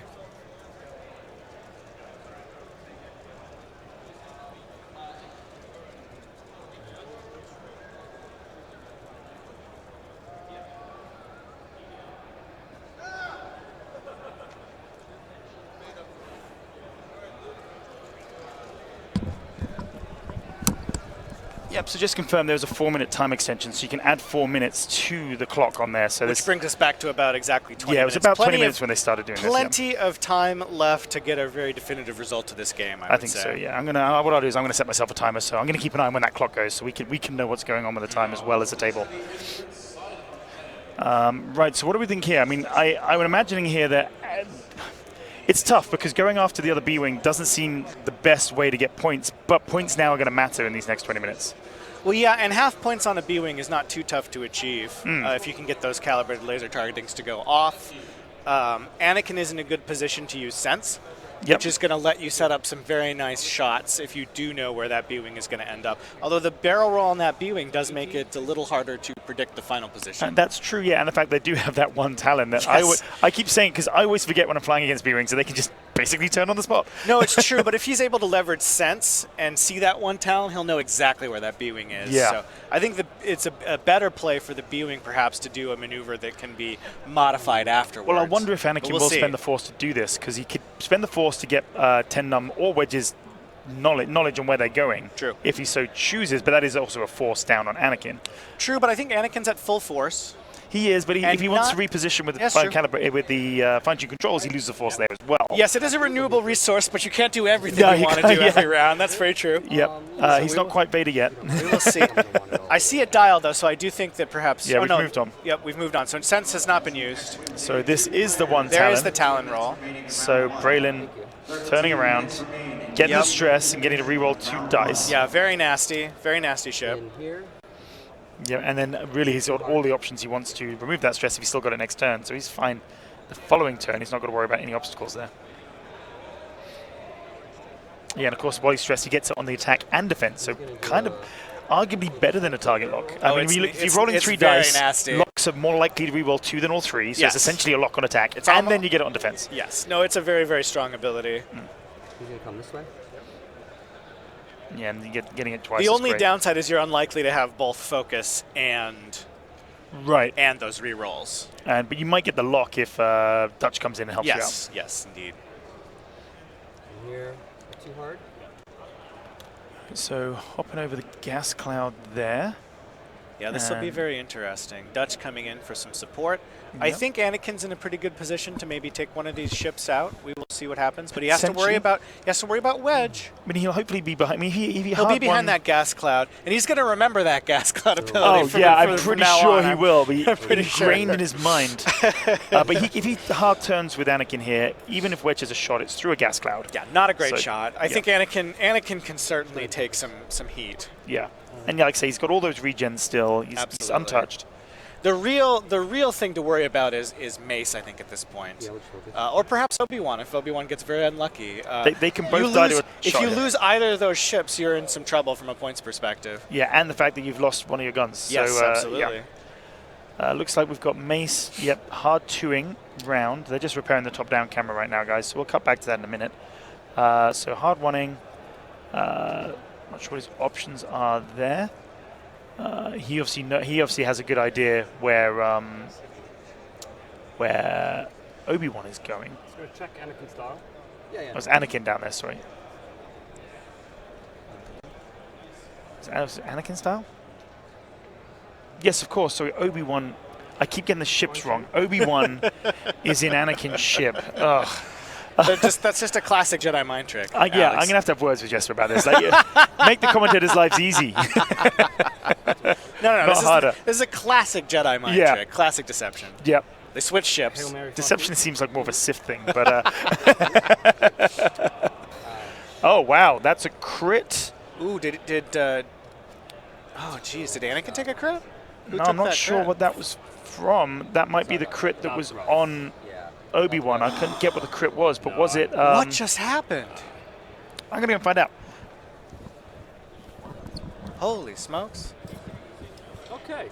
All right. Wedge. Yeah. Still don't, yeah, I'll keep him close. One day.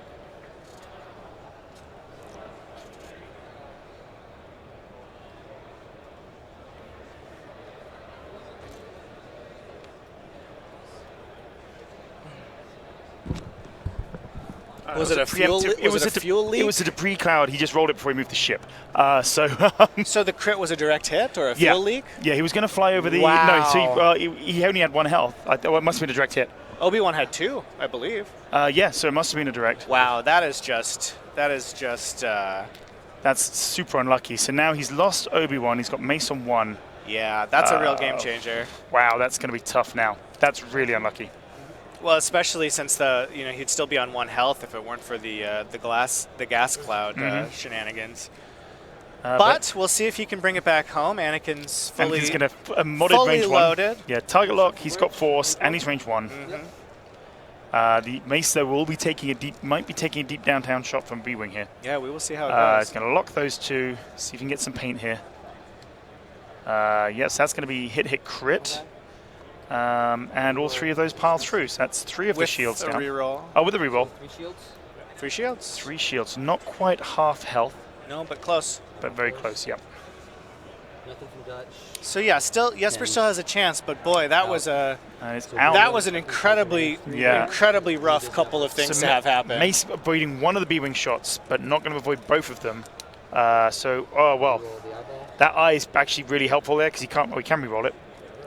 So 2 hits, Mace gets 4 dice, and he gets the evades. Okay, so Mace coming out okay there. Sorry. All right. So looking at the other results on the bracket, we have looks like Alex Farley beating Laura Sturkenberg, and then we have a result as well for I think Darwin Schaefer beating Rob Goodhue, and we also have Jason McNutt who beat Dutch Cuthbert, and that's all the results we've got in so far. There's still around 10 minutes left on the round for the main event. And about 14, 15 Yeah, a little bit more on here. our round because of the 4-minute time extension. So what do we do with Mace here? Mace is potentially going to have these 3 ships dialing, maybe 4 ships dialing in on this turn. You might just run with Mace at this point. Like, if Obi-Wan was still on the table, you can afford to lose him, but at this point, you absolutely need those points. Right, and he half health. You kind of just need Anakin to just do work after work after work for the next several rounds here. There's 2 points in this. With all those points being on Anakin is really in Jesper's favor right now because they're untouched points. Even if Mace goes down, half the points is still on the board for Jesper. So Anakin can get the work done. So maybe he just dials in Mace to try and help push that damage through. One hit on Wedge puts Jesper back on top.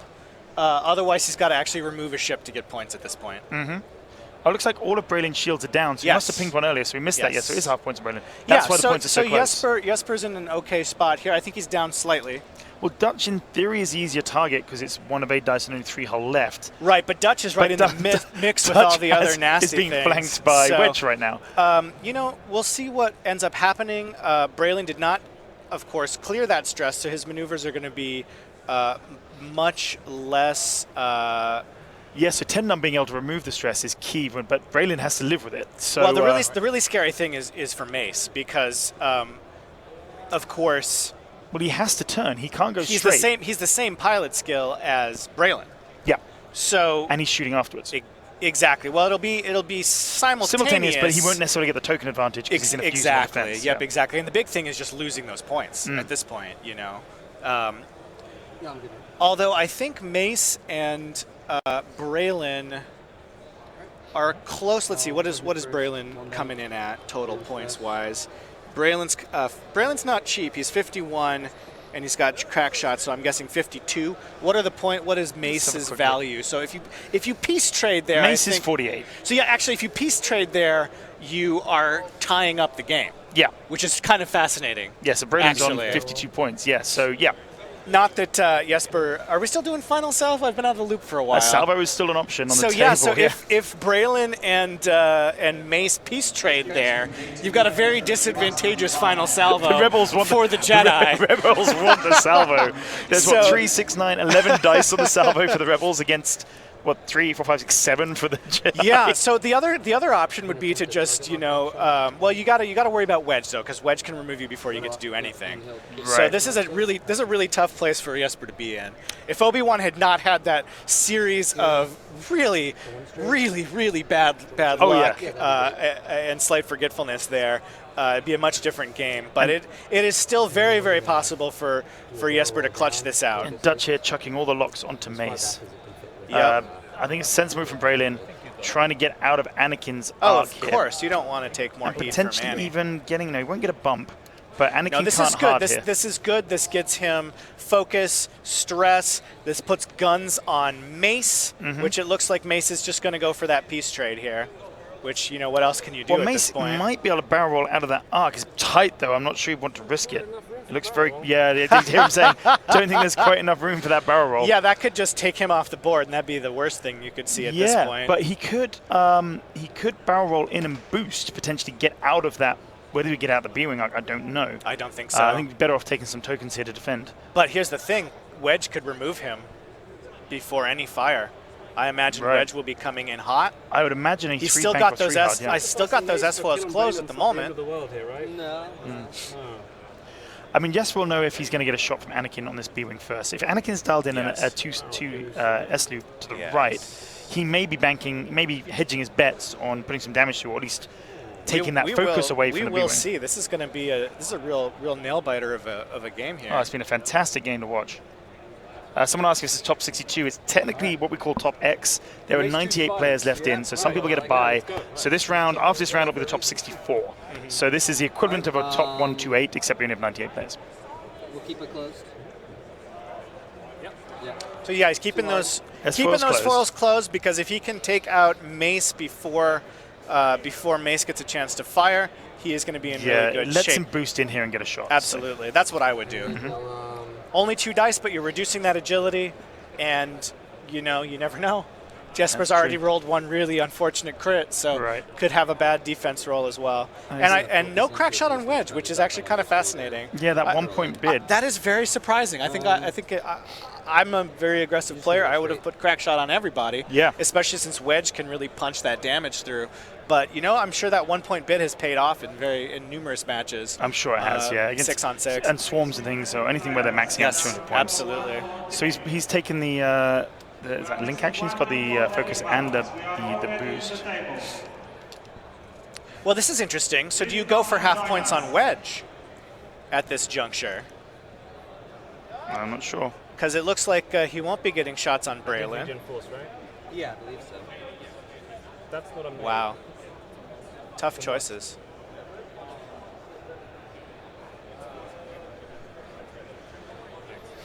Anakin certainly can take the heat.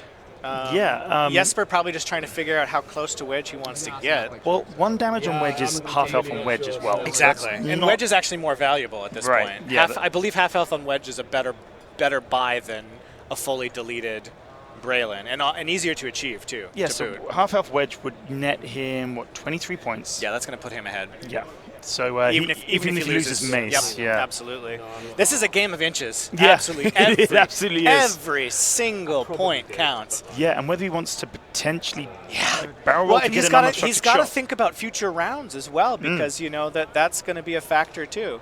But if Jesper can just get just enough ahead and then just flee with Anakin, that's actually perhaps his hard ship best to pin down. Yeah. Oh, and that's absolutely what I would do in this scenario. He's been losing Obi-Wan has forced him to play the numbers. Absolutely. Right. So yeah, he's going to use that force point. He's going to, I imagine, barrel roll and boost to try to chip away at Wedge, but barrel rolling backwards actually. So that's kind of interesting. Not exactly what I was expecting, but target lock. again, just needs to push one through. Yeah, I think barrel rolling to Target lock guarantee force. guarantee the unobstructed shot there. Sure, I see that. I mean, he's going to get an unobstructed back as well. And it does mean he's going to be able to get time on target against wedge next round as well. Yeah, it's only a 2 dice attack back, so there's nothing there Not from too wedge. scary. But he's got a focus here to defend with wedge, so it's going to be hard to push this through. Oh, well, there you no, go. he's got it. Well, that's hit, crit. There's only 3 dice because of the range. Oh, blanks. Wow. Oh, this could be big because this crit could be all the way through if this is a direct hit. No. Wow. Jesper has been turned face down. No, I mean, both ways. I mean, it's been turned face down. Was it direct? Yeah, it was. Wow. Well, you know So what? that's- The dice, the dice give and the dice take away. I mean, oh no, it's not. So it's turned face Holy down. smokes. Maybe it wasn't. No. Yep. No, he's gone. I know. Yep. Hey, man. It Yeah, cuts I both can't- ways. That's what they just Right. said. Yeah. The unlucky crit The on crit, Mace. the crit taking out Obi-Wan, but there goes Wedge. I'll So do 10 I first. think at this point, Jesper has kind of locked it up. Oh, I think that's huge there. That was 55. We were Wow. talking about how he might get 23.5 points. He just took all 55. That's insane. Yeah. Well, I guess we know who the best pilot in the galaxy is. Oh yeah, Anakin. But just so you're aware, the clock on the stream is the accurate clock. They added the 4 minutes for us, so that Yes. is a live clock, All just right. in case people are wondering. Because the rest of the room is about to get called on time, so we'll be able to give you some updates on who's playing in the other games later as the results come in. Day 2 of the elimination round. Wow, that was wild. I'm gonna have a look. I'm gonna work on this, Alex. You carry on Yeah, commentating. I'm certainly. gonna work on getting us ready for the next round. I'm going to try some of these. Once you are done, please first to a judge. There we go. All right, so two hole. If there's an interesting one. Yeah, I'll see what I can find. You got 3 hits. And of course, there goes Mace. But you know the cruel beauty of Jesper's list is he has 97 points in a lockbox Yep. here, and all he's got to do is run out the clock. So really well fought game by the Rebels. Actually removed an equal number of ships here, or no, removed more ships, but Jesper was able to put half damage on everybody and fully delete Wedge. So he's going to be able to just kind of slow roll, not slow roll, but he can kind of just fly around, use the Force to just zoom across the battlefield, content in his victory at this point. Almost no way that they're going to be able to take half of those, take all of Anakin's shields with only 3 minutes left on the clock.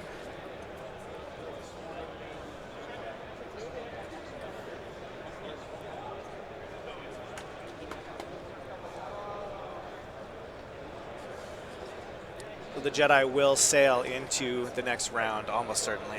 Yeah, I think this is pretty much it at this point, isn't it? I mean, that was clutch. Just like both those crits being really big. Yeah.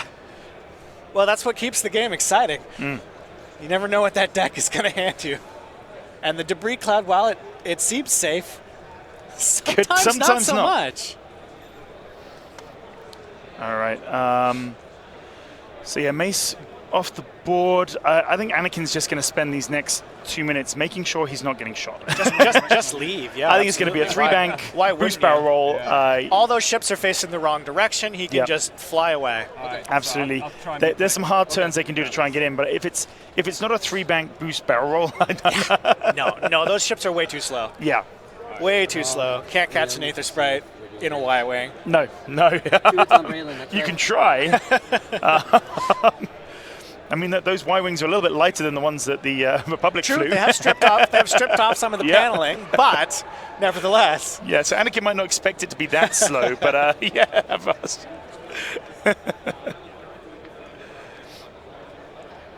All right. But yeah, really nice to see such a classic Rebel list do so well. And I think looking at these two lists, I did feel like the Rebels were a bit disadvantageous from the beginning, but very well fought and did a lot of really smart things. Travis did a great job of getting those guns pointed in the right player. direction at the right time. Absolutely. Yeah, it was really well done. So just a question in the chat about didn't Wedge get to shoot? He did. 2 dice, he missed, didn't get anything, and then he moved on. Yeah. Unfortunately, Wedge had spent the last 3 or 4 turns with those closed S-foils just trying for chip shots that didn't really pay off. Yeah, that was tough. stress? Yep. Yep, the stress comes back. Then here, we're doing a 2 hard. So yeah, putting himself behind the rock there, just in case he can get a shot on Anakin, it'll be obstructed. But anything right now. You got to do everything you can. Well, although I think he knows. Depending, it's 40 seconds left. I mean, Yeah. 3 One damage on round. Anakin, right? It's He doesn't get a possible. chance to regen. It's possible. So he'll be thinking, if I can just take those shields down, I get another 40-something odd points. I think there's going to be one shot on Annie tops though. Yeah, no worries. Yeah, I think Annie's going to be Yeah, no worries, pretty able to get out of any of these. And But he's gonna come back Travis here there. just turning as many of But his I'm just gonna guns in leave that direction there as so he I can. do the Y-wing move if that's okay as a marker. I see his mark. So it does fit. So he's Yeah, just so going to just checking that, and then you can Front. Y-wing. Yep. Absolutely. So just double checking if And fits. then the Yep. Y-wing is doing a 3 bank. Yep. So the Y-wing. Desperate times call for desperate measures. Well, I think any shots here are probably going to be range 3 And then he's gonna either take a way. target lock action. you'd but- have to have some particularly And sweet pass it dice to for this 10. to matter. Yeah, Anakin's going to have what, Although one. we saw a pretty wild result in the very last die roll, so That's you never true. know. Assuming those force are correct down there, Anakin only has 1 force. So if he does use it for his repositioning, he won't get it defensively. True. So it could be some range 3 shots. I mean, potentially Anakin's done a hard 1, just to the left, which would be pretty smart. He's got the hard 1. Wow. Oh, it's hard 1 right. Even All better. right. That is smart. Yeah, and he can barrel roll probably. Well, he can sit there. He can now token up, I guess, and not worry too much about the Y-wing shots. I might just take a focus at this point. Yeah, take a focus. Got the Absolutely. force. All right, Anakin. You got a Y-wing So coming at Anakin you, can but, shoot the but only- that's statistically Well, impossible to matter. Well, he can shoot the Y-wing maybe, Absolutely. but no, he's going to go for the range 1. Spend 1 force. But he's going to spend the force. Why not? He's He's going only to got try one and shot finish coming off. back. Yeah. I'll spend the focus, the 1, and die anyways. All And right. then, yep, so pops the B-wing. And that means, I think, at this point, even if Anakin were to somehow There's no way lose I can- half of his health, I think he would still win. Although I think it's Oh, there's a- statistically impossible. Yeah, I think so. It was the All Y-wing right. he shot at. I think it was Dutch he took off the board there, maybe. I'm not sure. Maybe no, it was Braylon. Tough, tense game, really well played by both sides. Yeah, that was an And absolute some pretty wild rolls towards the end there. swinging back and Back and forth. forth. At one point, we were pretty confident Jesper had the advantage early on. First engagement went really well for him. Then it swung back to the Rebels who got those guns Briefly, pointed in the yeah, right direction. absolutely. And then when Obi-Wan went down, there was an opportunity there. There was. But the dice flipped back the other way and deleted wedge, which was stunning. I think the fact that it Nobody was, expected it that. was a random crit. It was a crit. Direct hit, both sides of the board. Unbelievable. Equal chance and on wedge those. blanked out at range 3. And Yeah. some crazy stuff happened there. Yeah, all the things. Absolutely. But really, I think a well-earned victory from Jesper there, and a hard-fought game from Travis. Really, really, really fun game of X-Wing here. Excellent. To start out day 2. Oh, definitely. So Jesper gets through now to the top 64. I suspect we may see those ether sprites again. We may, so we'll try and make sure we're giving you guys a mixture of the things we're seeing. I'm just actually passing my request on now for the game that I'd like to see in the next round. Absolutely. Ryan's looking at this Polish name, shaking his head at me. I'm not going to try and pronounce it. But if we can get that game, that'll be a Cis Swarm, which will be fun to see in the next I round. don't know that we've. And then when I saw those 3, I'm like, Sorry, what's that? it's kind of a wedge thing. Oh, it sounds like Oh. Nathan Eide will be on the stream next round. Of course, Okay. always a fun player to watch. What is Nathan rolling? Let's have a look. I'll see if I can bring up his list real quick. Has he abandoned his beloved Corin Horn? He is playing. He's also flying Galactic Republic. All right. Let's see what his list is. He has got so another Obi-Wan. We've got a 104th Battalion in the Ark. Then we've got Luminara. If I can get half And- on Fascinating. Yeah. Okay. So is it double arc, double Jedi? It is. I just didn't know the points. It's up against Daniel Taylor. So let's All see. We're right. just going to let you know what we've got coming up. You know, the two arc and 2 ace lists have been very popular in this tournament, but we've seen a lot of variety within that archetype. We've seen the Naboo Starfighter filling that slot, but this is a double Jedi list. I don't think we've seen a Luminara yet. No, and we have Which is very another interesting. Rebel list that he's going to fly against. Very interesting. Which is slightly different. So it's a very 4-ship interesting. list, but it's wedge with crackshot and S-foils, a bandit squadron in a Z94, Lieutenant Blout in the X-wing, and then Jake Fowler in A-wing. So, All right, so we're stay gonna tuned. We will be back with that in a very short time, and we'll see you then.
And we are back. Welcome, welcome. We are now into the top 64. Yes. And we are going to be bringing you Nathan Eide with his version of a Republic list now.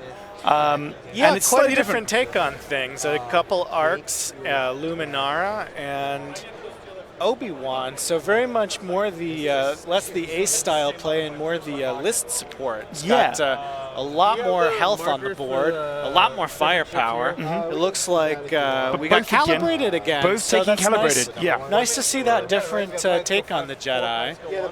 Yeah, so Luminara, interestingly, taking the Astromech C110P, which is after you execute a maneuver, you must choose a ship at range 0 to 1 and it gains a jam token. Wow, that is fascinating, actually. So potential to jam herself up if she's not careful. But you know, Nathan's always bringing a really interesting take on things. Yeah. And it should be fun to see how this list plays out. Haven't seen any Luminara. Certainly haven't seen any C110P. No. And even the Obi-Wan build is slightly different. It's a calibrated laser, sense, and the R2A6. So when you reveal your dial, you may set it to a maneuver of the same bearing at speed 1 higher or lower. So some different astromechs. Yes, absolutely. But that sense is going to let Luminara apply that jam token. Yeah, and it's going to let Obi-Wan really reposition well. Reposition, which is going to come in handy because the opposing player has a wedge Antilles, and will actually have a wedge with pilot skill advantage this time around. Yep. So that's definitely a different kettle of fish. Yep. So for the Rebels. This Rebel list, I'm just going to try and bring it up now. Just accidentally removed it. That was my fault. Well, it's got Wedge. It's got Jake. I think it's got Braylon, and I don't know what the fourth ship is. Is it a Z95? It is, yeah. There's a Z95 in there. So I'm going to say it the British way, Z95. So clearly a little more upgrade heavy than the previous Rebel list we saw, which was very stripped down. So I think we're going to see a lot more in terms of what these ships are actually equipped with. Wedge also stripped down. Braylon here with Crackshot. Is it? So it's a Braylon, the same Braylon we saw last round with Crackshot. It's two Z95s. Yeah. So it is still stripped down, but it's got one more ship in the mix. Yes, it's Wedge with Crackshot this time. You've got it's not two. It's two X-wings and one Z95. Oh, okay. So you got Lieutenant Blount with Crackshot. You got Bandit Squadron just as is at 23 points, Coming and in then cheap. Jake with Crackshot. Jake Farrell. Okay. So yeah, stripped down, but a 5-ship list with double X-wings, a B-wing, an A-wing, and a Z95, so a little bit more diverse. Yeah. You've got a cheap little filler blocker ship in there, which can kind of jam things up and take some of the heat off, or pile in some damage if it gets an opportunity. Yeah. Take some of the heat off in terms of taking some hits and not giving up too many points. So I think we're going to see a much more knockdown, drag-out fight here than we did in the previous game. We've got more ships on the table, and we've got some beefier, slower targets on the Republic side of things. So I think there's going to be more peace trading. I think there's going to be more focus on that kind of jousty brawl in the middle here. But I'm really interested to see what Nathan can do with this wild Luminara build that he's got going on. Yeah, it was really cool to see Luminara out here. Yeah, absolutely. She something doesn't a see as little much bit play different. as the really popular Republic ships, but she's got a great ability. She's a really good support piece, and she's got that crazy astromech, so we'll see how that plays out. Yeah, the ship ability on Luminara being, while a friendly ship at range 0 to 2 defends, if it is not in the attacker's bullseye, you may spend 1 force. If you do, change 1 crit to a hit, or change 1 hit to an eye. Well, yeah, and that's great. So he's got a few things going on here. The jamming beam is going to be taking those focus tokens away. So if he removes the focus token with the jamming token, he can then use Luminara's ability to turn hits to blanks, essentially, which is incredibly powerful. A lot of moving pieces to pull that off, but a recurring force point on Luminara means if he can change a hit to a useless focus every round, that is going to really add up over the course of things. And the change of crit to hit will come in handy too once those arcs drop their shields and they're sitting on that big pool of 6 hull. So even if Luminara isn't able to pull off the jamming token, her ability will certainly come in handy when it comes to crit mitigation. So a lot of dice on the board, a lot of ability to protect those arcs from the enemy. Now the interesting interplay here, though, is that the Rebels have a lot of maneuverability here and a lot of good pilot skill. So I imagine they will be able to line up those bullseye arcs with some amount of frequency here. So we're going to see those pilot abilities come into play. Obi-Wan, of course, can also support those arcs with his pilot ability. So I think we're seeing a much more like a different side of the Jedi. These are Jedi who are supporting their clone pilots, who are there to do some damage, but who are also there to defend these ARC 170s from harm. Yeah, absolutely. Be interesting to see how the setup goes here. So we've got all the ships down there at the bottom for the Republic and Nathan, and it looks like looks like the Daniel's Rebels gonna want to play in the obstacle field. Yeah. So they don't want to just joust these beefy arcs. They want to come in at an angle, leverage that pilot skill perhaps. I love this on the chat. Someone saying I like Alex the best. Well, thanks. Yeah. Well, I assume, I don't know, it could be either of us, but thank you, appreciate that. See, the only thing that's only not confusing for us, because if I say, hey, Alex, I know, you know exactly what I'm talking about. If you guys say, Alex, we have no idea Not what a you clue. mean. Not a clue. But I think that was probably deliberate there, a bit of fun with the chat. All right, so they're still going through their setup. And is that would be the final Jedi on the board in Obi-Wan. Once again, Obi-Wan flying Anakin's ship. Obi-Wan and Anakin's ship seems to be a popular trend. Maybe it's something that we're missing. Is there some secret to this that maybe makes it fly better that no one's told us? Yes, currently. Maybe they're just copying his paint job. It's pretty sick. Yeah, maybe. Yeah, I think I agree with you, Mangled Pork. I want to see Luminara in action. See what she can do. Well, it's such an interesting build, and C110P is a fan favorite astromech as well. I think his Republic ability really foreshadowing what ends up happening in the Rebels TV show with that kind of insane approach to things. He's kind of your friend, he's kind of not. Depends on the situation. Yeah, but he's going to keep things interesting. Let's bring up the card just so we're fully aware of exactly what I love the art on this card too. It's really quite cool. Classic. Yeah, so running around electrified. Now that's the erratic side of things. That's so the erratic side. The other interesting thing about this card is it doesn't become erratic until it spends its charges. Right. So the initial thing with this card is that you can spend those charge to get red evade actions, which is going to let you stack up some incredible defense on Luminara. So she can come into this fight, use those 2 charges on rounds where she really needs to defend herself, but once she's burned through those charges, she can start ramming and jamming. Yeah. So it's really one of those interesting things where you can use the defense on the approach, but once you're in the mix and you're more likely to be able to hand off those jam tokens to enemy ships, you can start using the erratic form. So once you burn through those charges, things get really interesting. I think that's a really fun bit of design with the flip cards. Oh yeah, we've seen a lot of really interesting flip cards like that. So always cool to see a wacky card in high-level play.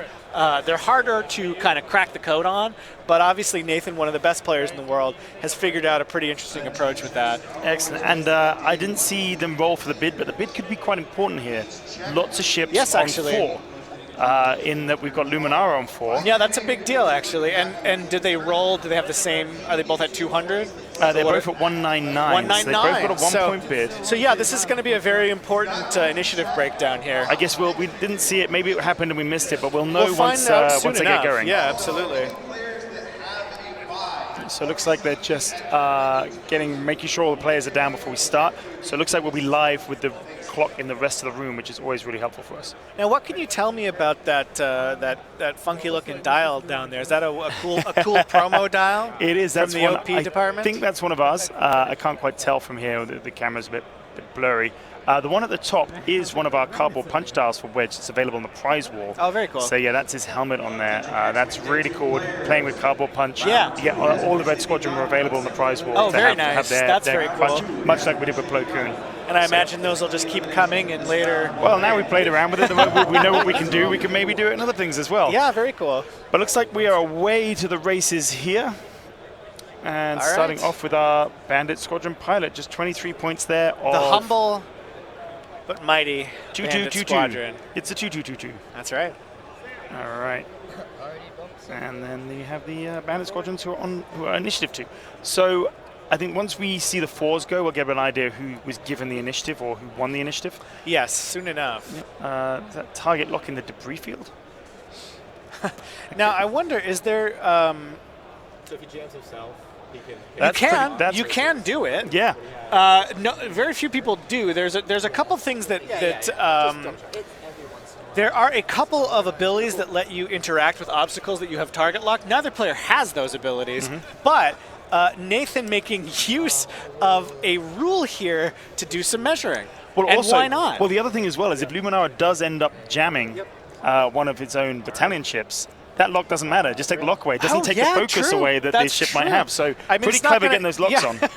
Well, that's that outside of the box thinking that can carry these offbeat squads to victory. Yeah. A really good player is going to find every little wrinkle in the rules that's going to let him, mitigate the issues of that jam token later down the line. So that is very funny. And why not, right? Yeah, really clever. Lock some obstacles since you can do it in 2nd edition. Yep, really clever. And it looks like as we saw Luminara go first, the initiative must be with Nathan. And then all the other 4s now going on the other side of the board. So that's a role I think that Nathan would have preferred to win. However, having the ability to go first with Luminara is going to let her function as kind of a blocker.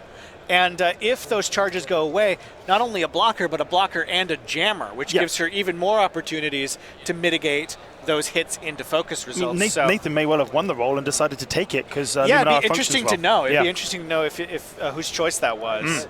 Maybe we can find that out from some of our... Yeah, I'll send a message over. Yeah. Because that definitely will tell us a bit about what Nathan's strategy is here. Yeah, we'll see if the guys over in the stream area are looking at the chat right now. They'll be able to let us know. Hopefully find out. All right. So Wedge with the closed S-foils to start off with. No need to open them up really until engaging. Opens up the boost options. keep those closed. Keep boosting along. Now Wedge, I think, has a nice approach here. He's going to be dueling with... Now, is that... These paint jobs. Luminara's in the yellow one, right? So Wedge is coming in to pressure Luminara here. No, that's it's Obi-Wan in Anakin's ship again. Who can tell, right? Yeah. So yeah, Obi-Wan up there on the top is going to be dueling with Wedge here. That's going to keep the pressure off the rest of the squad.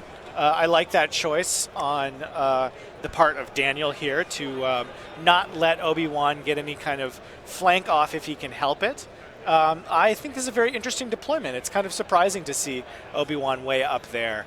It's not what I was expecting, but we'll see what he does with it. Well, it's interesting. I see the stress next to Luminara. I'm pretty sure she took the red evade just to start taking down those charges. She wants to burn. She wants to be able to burn it when she wants it. She wants just one charge. So she can just take it off when she needs it. Yeah. And actually, interestingly, maybe he'll never use the non-erratic side. Who knows? Maybe he's just slow rolling it to spool up Chopper, or maybe he wants to be sitting there at 1 so that he can dive in. I'm pretty sure that's what it is. With that erratic astromech. Right now, it's only one turn. He can turn it on, and then we've got the erratic astromech. So Max will be really pleased to see this card in high-level play because he had a lot of fun with that, designing that. So it's awfully nice to see someone has cracked the code on that, on Chopper there. Yeah, it's again. I was chatting off camera to Ryan, and this list was chosen for us, and once again it was Republic against Rebels. But actually, this is a very different Republic against Rebels, and we're getting to see a really interesting we are seeing a shipping faction rematch, but these are very different takes on Republic and Rebel lists. So it should be pretty interesting to see how this plays out. I'm wondering how many people are going to be going to their friendly local game store the next week playing this list on the stream, because it's very different to anything really that else is out there. Absolutely. Well, that's the interesting thing, though. Like, a list like this really requires a lot of practice and a lot of skill. It's definitely not a no-brainer of a list. It's got a lot of weird moving parts. Nathan doing some wackadoo stuff here to just both, start that erratic Chopper going, but also protect himself with these target locks.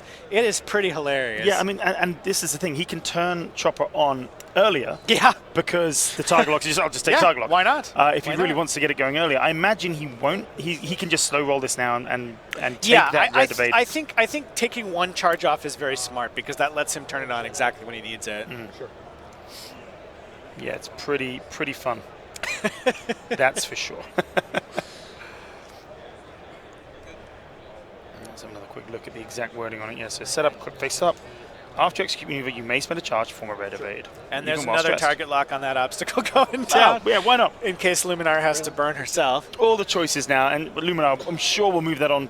Maybe all of them will eventually as an attacking target lock. But for now, it just means if he's in a situation where she just really wants the evade, because things, position hasn't gone quite how wanted, she can take the red evade, turn Chopper on, but then just ditch some locks next turn and not worry too much about it.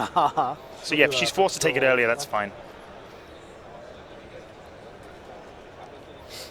So looking through the list again, on the Rebel side, it is Wedge with Crackshot and the S-Foils. We have Braylon with Crackshot and that Jamming Beam, which I think once again we'll probably never see used. No, but fun to have. It's the Slave 1 of second edition. Yeah, it's there. It's just waving. I've got this hard point. I might as well add a Jamming Beam. And then can crack shots on Blout and Jake. So 4 crack shots in total across this list. Really good at pushing through that extra little bit of damage. Absolutely. Give a focus action to Wedge. Wedge will link it to a boost. Straight.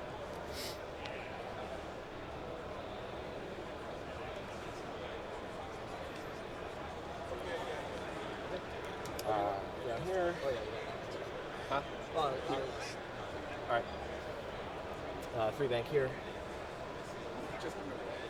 And it looks like the Rebels are turning to face Obi-Wan, which is quite interesting. It looks like the full list going in there. Yeah, he doesn't want to split up this squadron, and I can understand why. The Jedi, as we saw in the last game, can pick you apart unless you stay. I wouldn't be surprised if Sahab on barrel roll and just run. I think that ship is so much faster. I think it's a fake out. Yeah. It's a fake out, and we're eventually going to have a fight in the middle, as always. But sometimes people take the bait. Absolutely. Daniel's not taking the bait, but.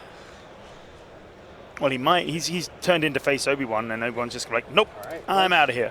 Now, I wonder if that would have, but if he'd turned away from Obi-Wan, I think Obi-Wan may have sailed in and messed with things.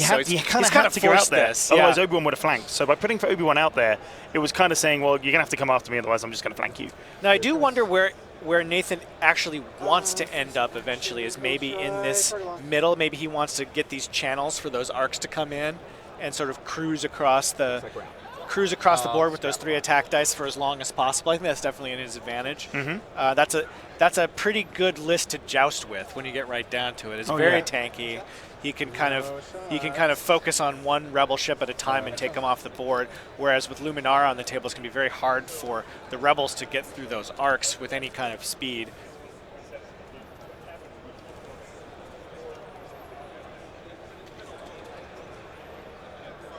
We haven't seen a lot of players using those dial reset abilities. There's a number of them in the game, Navigator, R2A6, but they don't see a ton of play.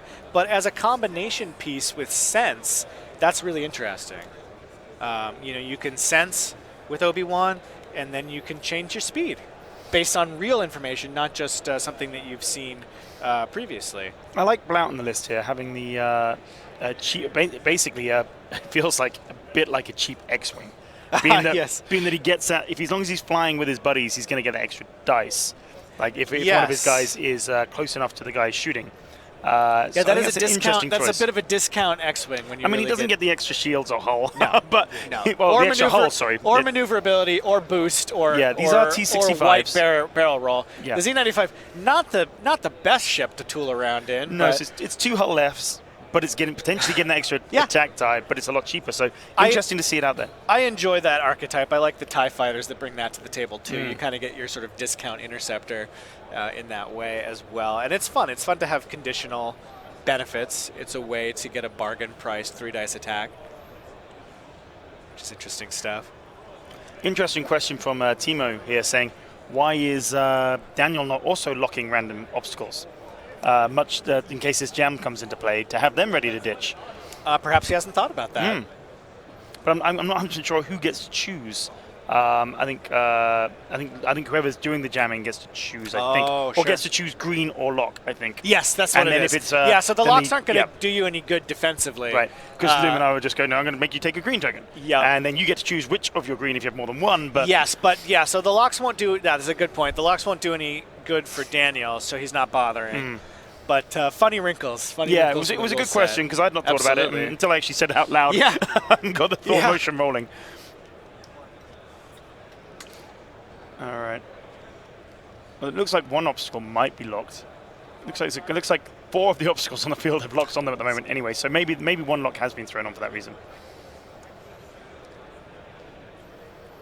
Yeah, because that's pretty funny. It makes sense that Obi-Wan has locked an obstacle as yes, well, of course. flying with Luminara. Of course. But look, I see a lock on that debris field as well, so that could be something. Maybe it was just like, well, you're going to do it, I'm going to do it. Look, they're just making sure that the targeting computers don't have any glitches. Yeah. Check it's not working. a bad idea. Check it's working before engage. Is it online? Yeah, seems to be working. Yep, definitely working. We found a debris field. Well, that's, and there's so much in second edition that the team with with all the years of experience that we had designing, just put in there for the potential. There is potential in the future to have weaponry that could potentially target those obstacles. And we've already played around a little bit with some abilities that you ignore obstacles that you have locked and various things. But it's this kind of design philosophy of if you give yourself enough dials to twiddle and levers to pull, you have design space years and years into the future. And when we rebuilt this game, we wanted to make sure it had as stable, broad, and useful foundation as possible, because we know how important this game is to people, and we know how important it is to keep it balanced and to keep it interesting for many years to come. So I expect that we will see some of these design possibilities fleshed out in the margins as the game grows and expands. But it looks like Nathan has chosen his channel here, and this is a good place for these arcs. They can just plow up the middle, lasers blazing, and really form the nasty bulwark to this list. We saw this yesterday with those double arcs just cruising up and down the middle, laying out fire, and I think that is such a strong strategy right now for the Republic.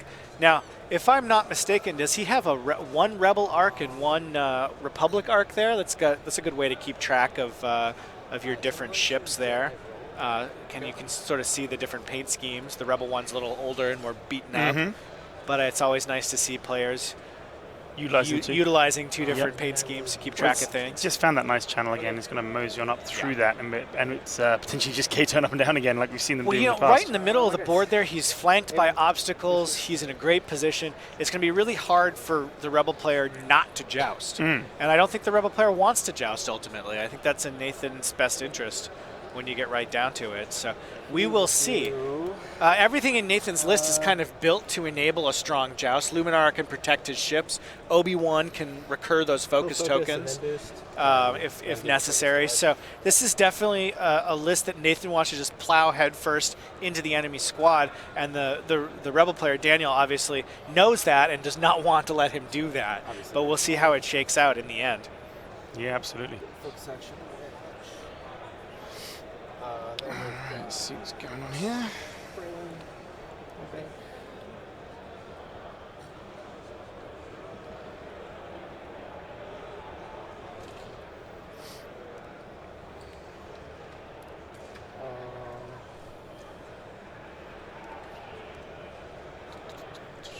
Okay, so I imagine Obi-Wan's going to get well out of the way here. Barrel roll to the right. Fail the barrel roll, get the stress, just in case there's some shooting. And then it's Blout there turning in. So the other Z95 did a K. Keep all the guns pointing in generally the same direction here. Now the Rebels do have some joust ability. They have those Z95s. They have the B-Wing.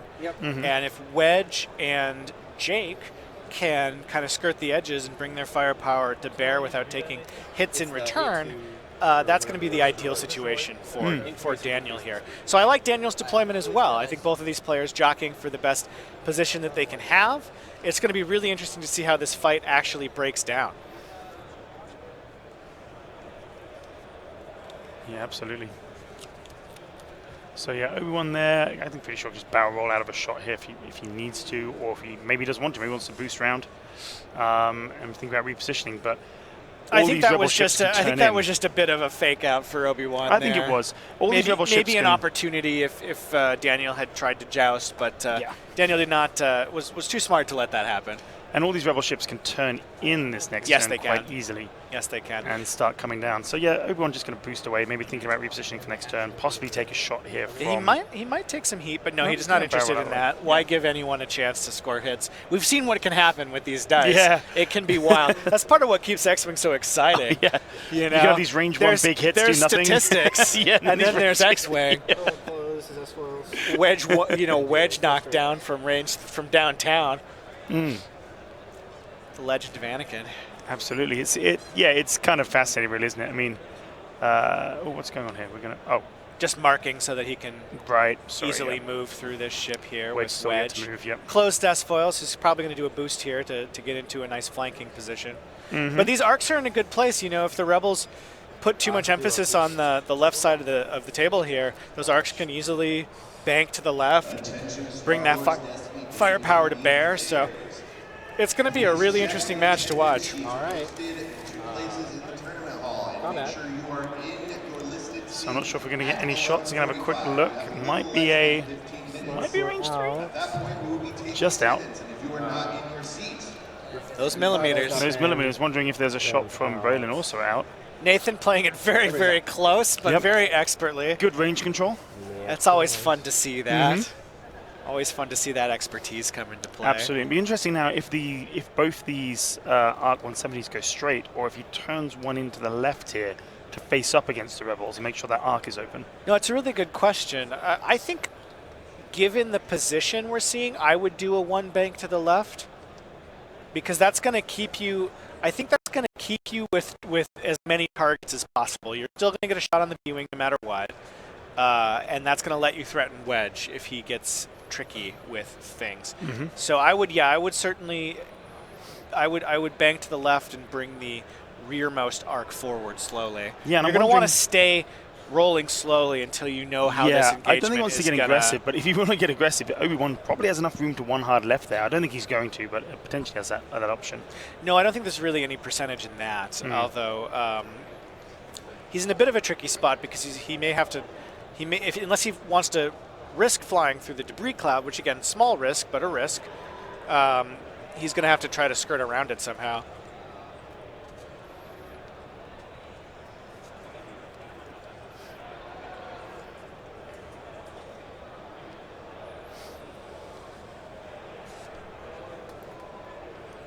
All right.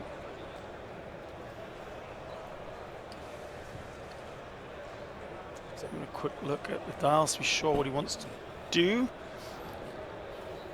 So how big really here do you think the extra ship is? That 23 points on the Z95 versus maybe a few more upgrades around the ships. Well, I think what it allows you to do, it's not so much the firepower, it's the ability to have a initiative 1 blocker.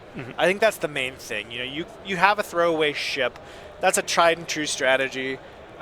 You know, going all the way back to the beginning of X-Wing, to just have that Academy pilot or that Bandit Squadron pilot just block things up, get in there, deny tokens, take some of the heat off the rest of your squad.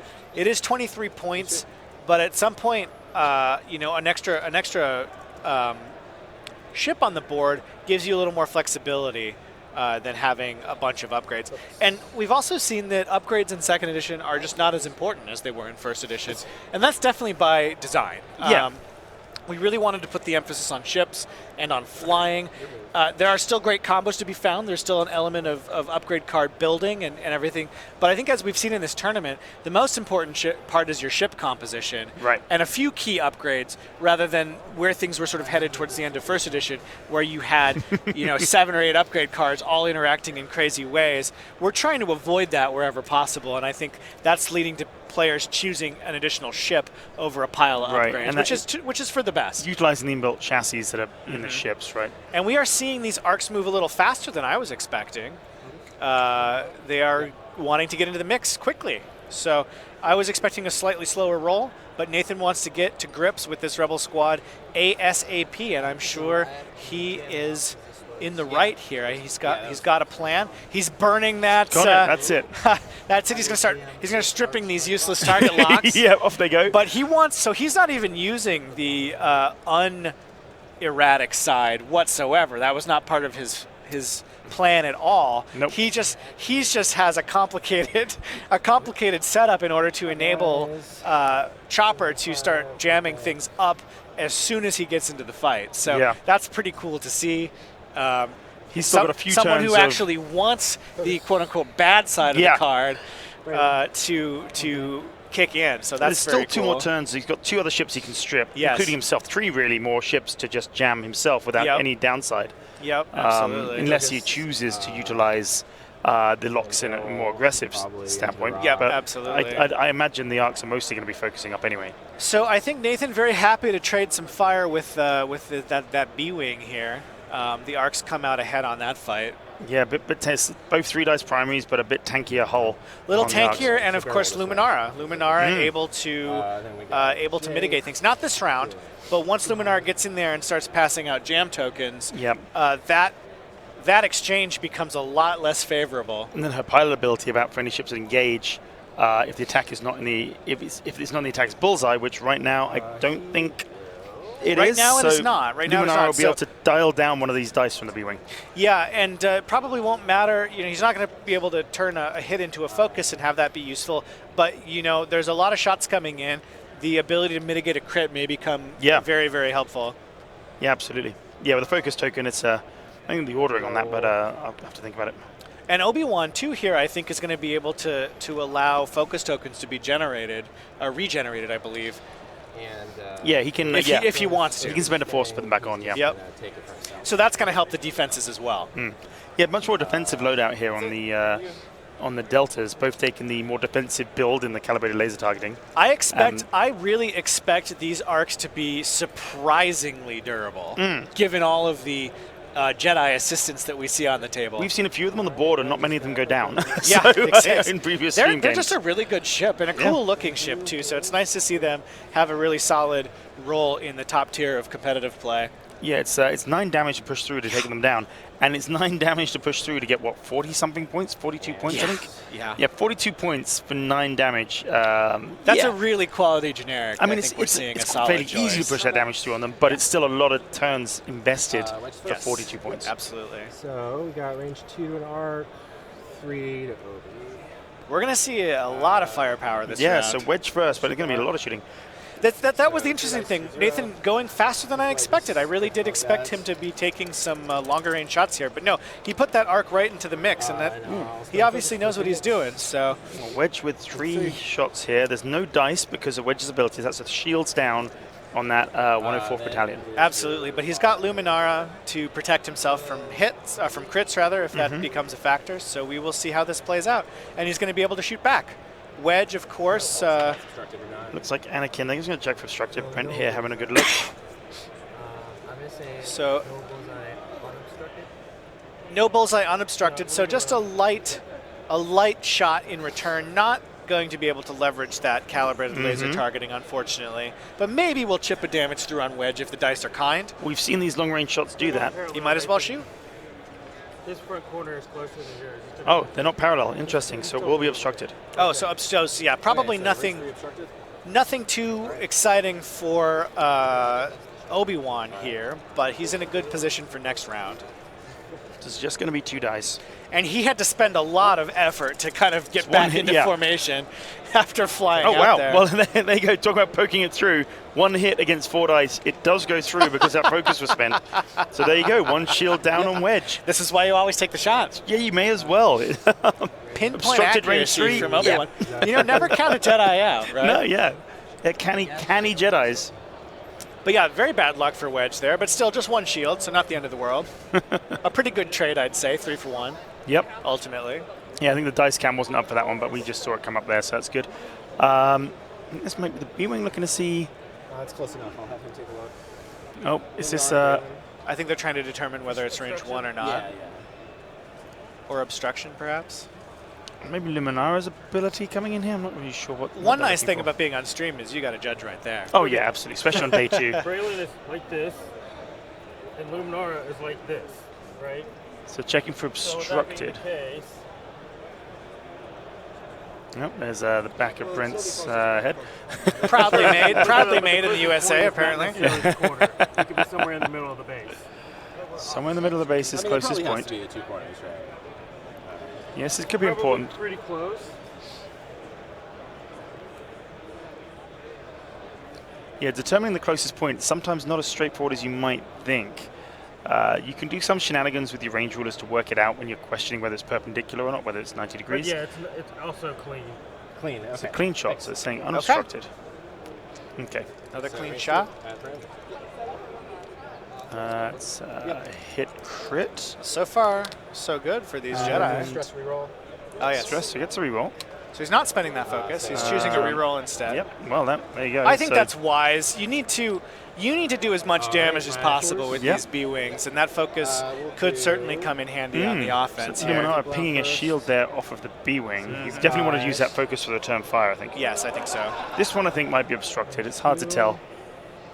You know, had he not had the reroll, I think spending the focus would have been a good idea. Yeah. But with the reroll, you get lucky. You save yourself some focus for offense. Absolutely, yeah. You Spending got a focus on you one gotta take change. calculated risks in this game. And when you've got shields up, spending that focus on one dice doesn't feel great when you've got the potential to spend it on 3 or 4 next to in your shooting. Yeah, depending on what the range is there. I think it's range 2. So definitely the right call, especially with more rerolls in the future.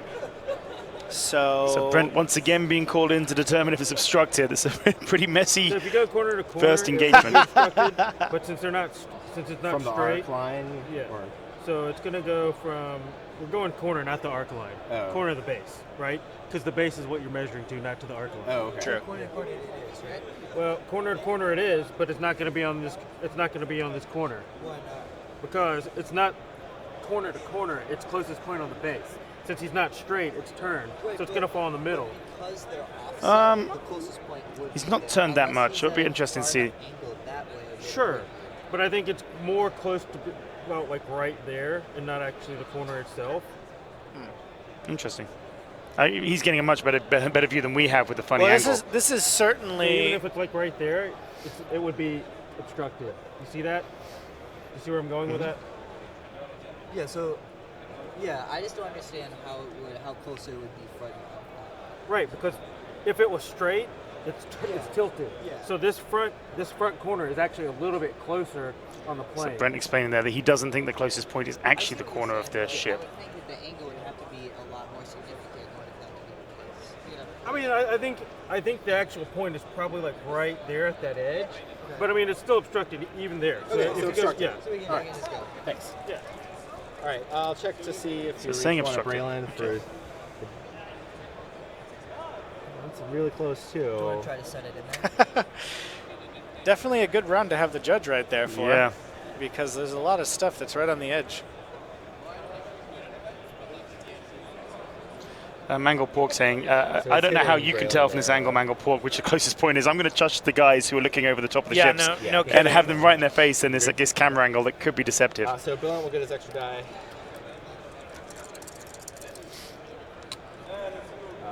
2 hits and a crit. 2 hits and a crit there, Nasty. and Let me 1 check for a evade. crack shot just to. I And don't they're think he has it, but. going to measure to see if he's got crack. So No shaky hand, but bullseye. it doesn't look like it. Let's get it. And this arc is definitely taking some heat. Let's going to measure it out like that. Well, that's Well, pretty maybe. close. Call in Brent again. This is all kinds Well, this is of- what they're saying about it. It's at an angle, right? So it's Yeah. not a straight line down the board, so he So might just be He inside may it. have lost the obstruction, but he may get the crack shot. So. Yeah. Hey, do you want to put it on there? Because it's easy to walk over. Yeah, I think that's a fair I comment. think no. Okay, so you took hit crits. So they're not saying out for the crack shot, so it's just Almost hit crit. in, but a little And out. the crit there, fuel leak. All right. That could be not, big. Not something you want to see. Now, is Luminara going to use her ability to Braylon, stop it? No, I guess not. No, she could have dialed it So down. it's one? It's just force active she could have done. Yeah. Because it's just range of Luminara, right? A bit surprised he didn't, but in Luminara, when a friendly ship at range 0 to 2 defends. yeah. If it's not the attacker's bullseye, you may spend a charge to. They could have taken Well, that crit away. he may do the next one if it does go Yep. through, Oof. or he's maybe Well, forgetting that's about. hit. That looks pretty lethal. I would certainly hit, Crit, then a face down. crit, Oh, so then a face and the down fuel for leak's face- going to go I don't off. understand why he's not dialing these two more crits face down. down. And then I take another critical. And maybe I can't see how much force Luminara has, but maybe. So load of crits. There with then Brent's we've head there, got we're focusing on that instead of the crits. Which probably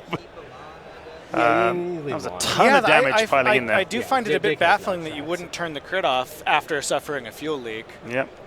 Well, you'd have to have done it before. Yeah, well, definitely for the second. Right, for the engage, second yeah. crit, because Dial you them know down. at that point you know you're going to take that fuel leak, and that's a dead chip. Spend So one to change one. I don't know if that was just Nathan missing it or if he has a long-term plan in mind, but I do find that surprising. Maybe the chat will know what that's all about. This is a 3, so I'll take the 3 to bring it. Okay. Yep. I mean, I understand that his primary strategy is to use gem tokens and dial hits to focus results, but in certain circumstances, I think the other part of Luminara's ability can come in very handy. Yeah, absolutely. So just going to die. Some tech issues on the Dramatic dice cam here. zoom. Yeah, so if Can you we guys get can't that, see can this. we get a zoom for every die roll? I think that would amp the drama up a So little the guys bit. at home cannot see what we just saw because they can't see that. Okay, yeah. But they were re-zooming in the camera they were fixing, and as the dice rolled, it zoomed right in on the dice. It was kinda action cool. packed.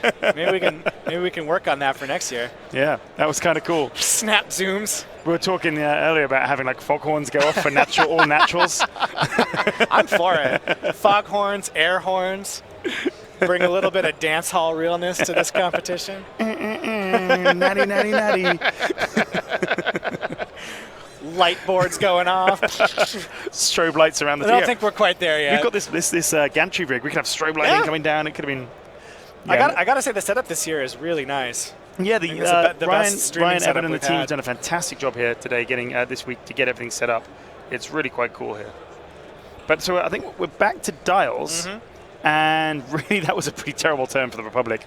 Yeah, they well, traded no damage. Nathan got very aggressive with that arc. 3 damage on Braylon. Took some damage on Braylon, but yeah, losing an entire arc that quickly, not good. Yeah, we talk about how tanky they are, but then fuel leak and a bunch of crits, that'll quickly end it. Yeah, I do wonder if Nathan just made a critical mistake there with Luminara. Price is right, womp womp for natty blanks. I like that. I'm going to put that on the ideas board, definitely. All right, so Obi-Wan did turn around to go. I really don't know what Nathan's going to do here. The Rebels feel a little bit, the Republic, sorry, feel a little bit out of position. There's a lot of big arcs coming down on them. That was a huge round for the Rebel player. It's going to be very hard for Nathan to dig himself out of Daniel's that done hole. a great job of spreading his ships Yeah, out. Those arcs are absolutely. covering a lot of the board right now. Well, and Wedge is in a great spot too. So I think Nathan's definitely behind the 8 ball here. He's going to have to pull something miraculous off here to get back in the fight. But you never know. You know, if Wedge goes down, we've seen how nasty those Jedi can be in the end game. Yeah. But yeah, I'd say definitely Daniel's game to lose at this point.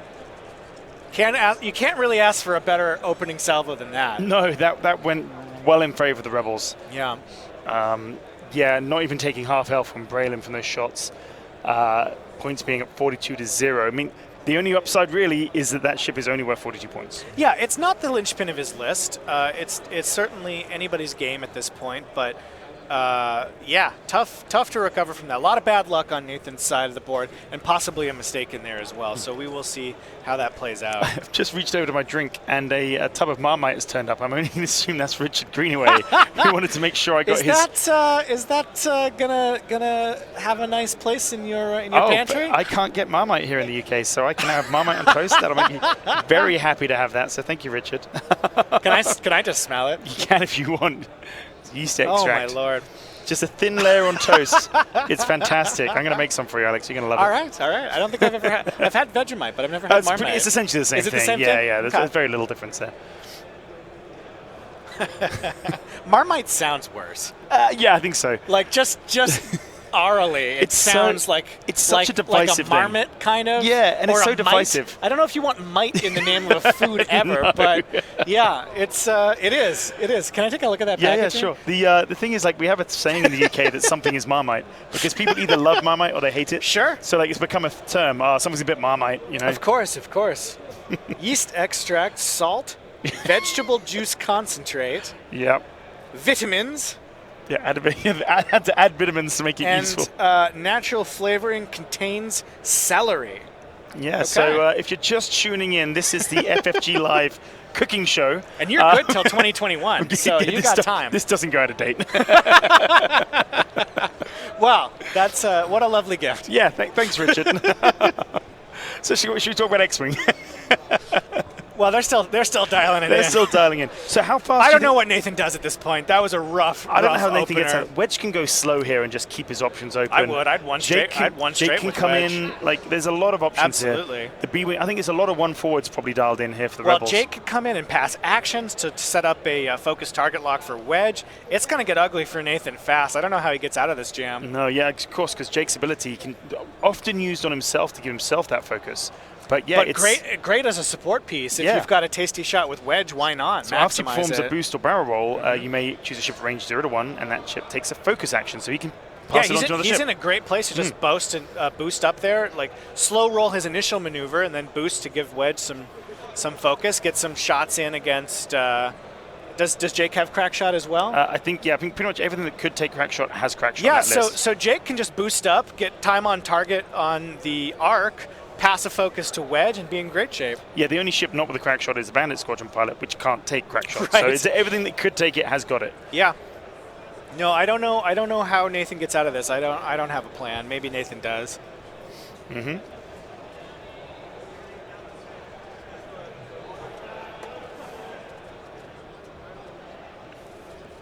Someone's saying they've tuned in just for Mr. Watkins' rhubarb recipe. That's a whole other story, but maybe that rhubarb recipe might be becoming public soon, so this is not the time for that. You have a secret rhubarb. There is a rhubarb crumble recipe. It's a long. I'll tell you off camera, but there's a long story about that. Well, I love rhubarb, so yeah, if it's a good one. It's fantastic. It's a bit of a meme from one of our other games. So. Oh, funny.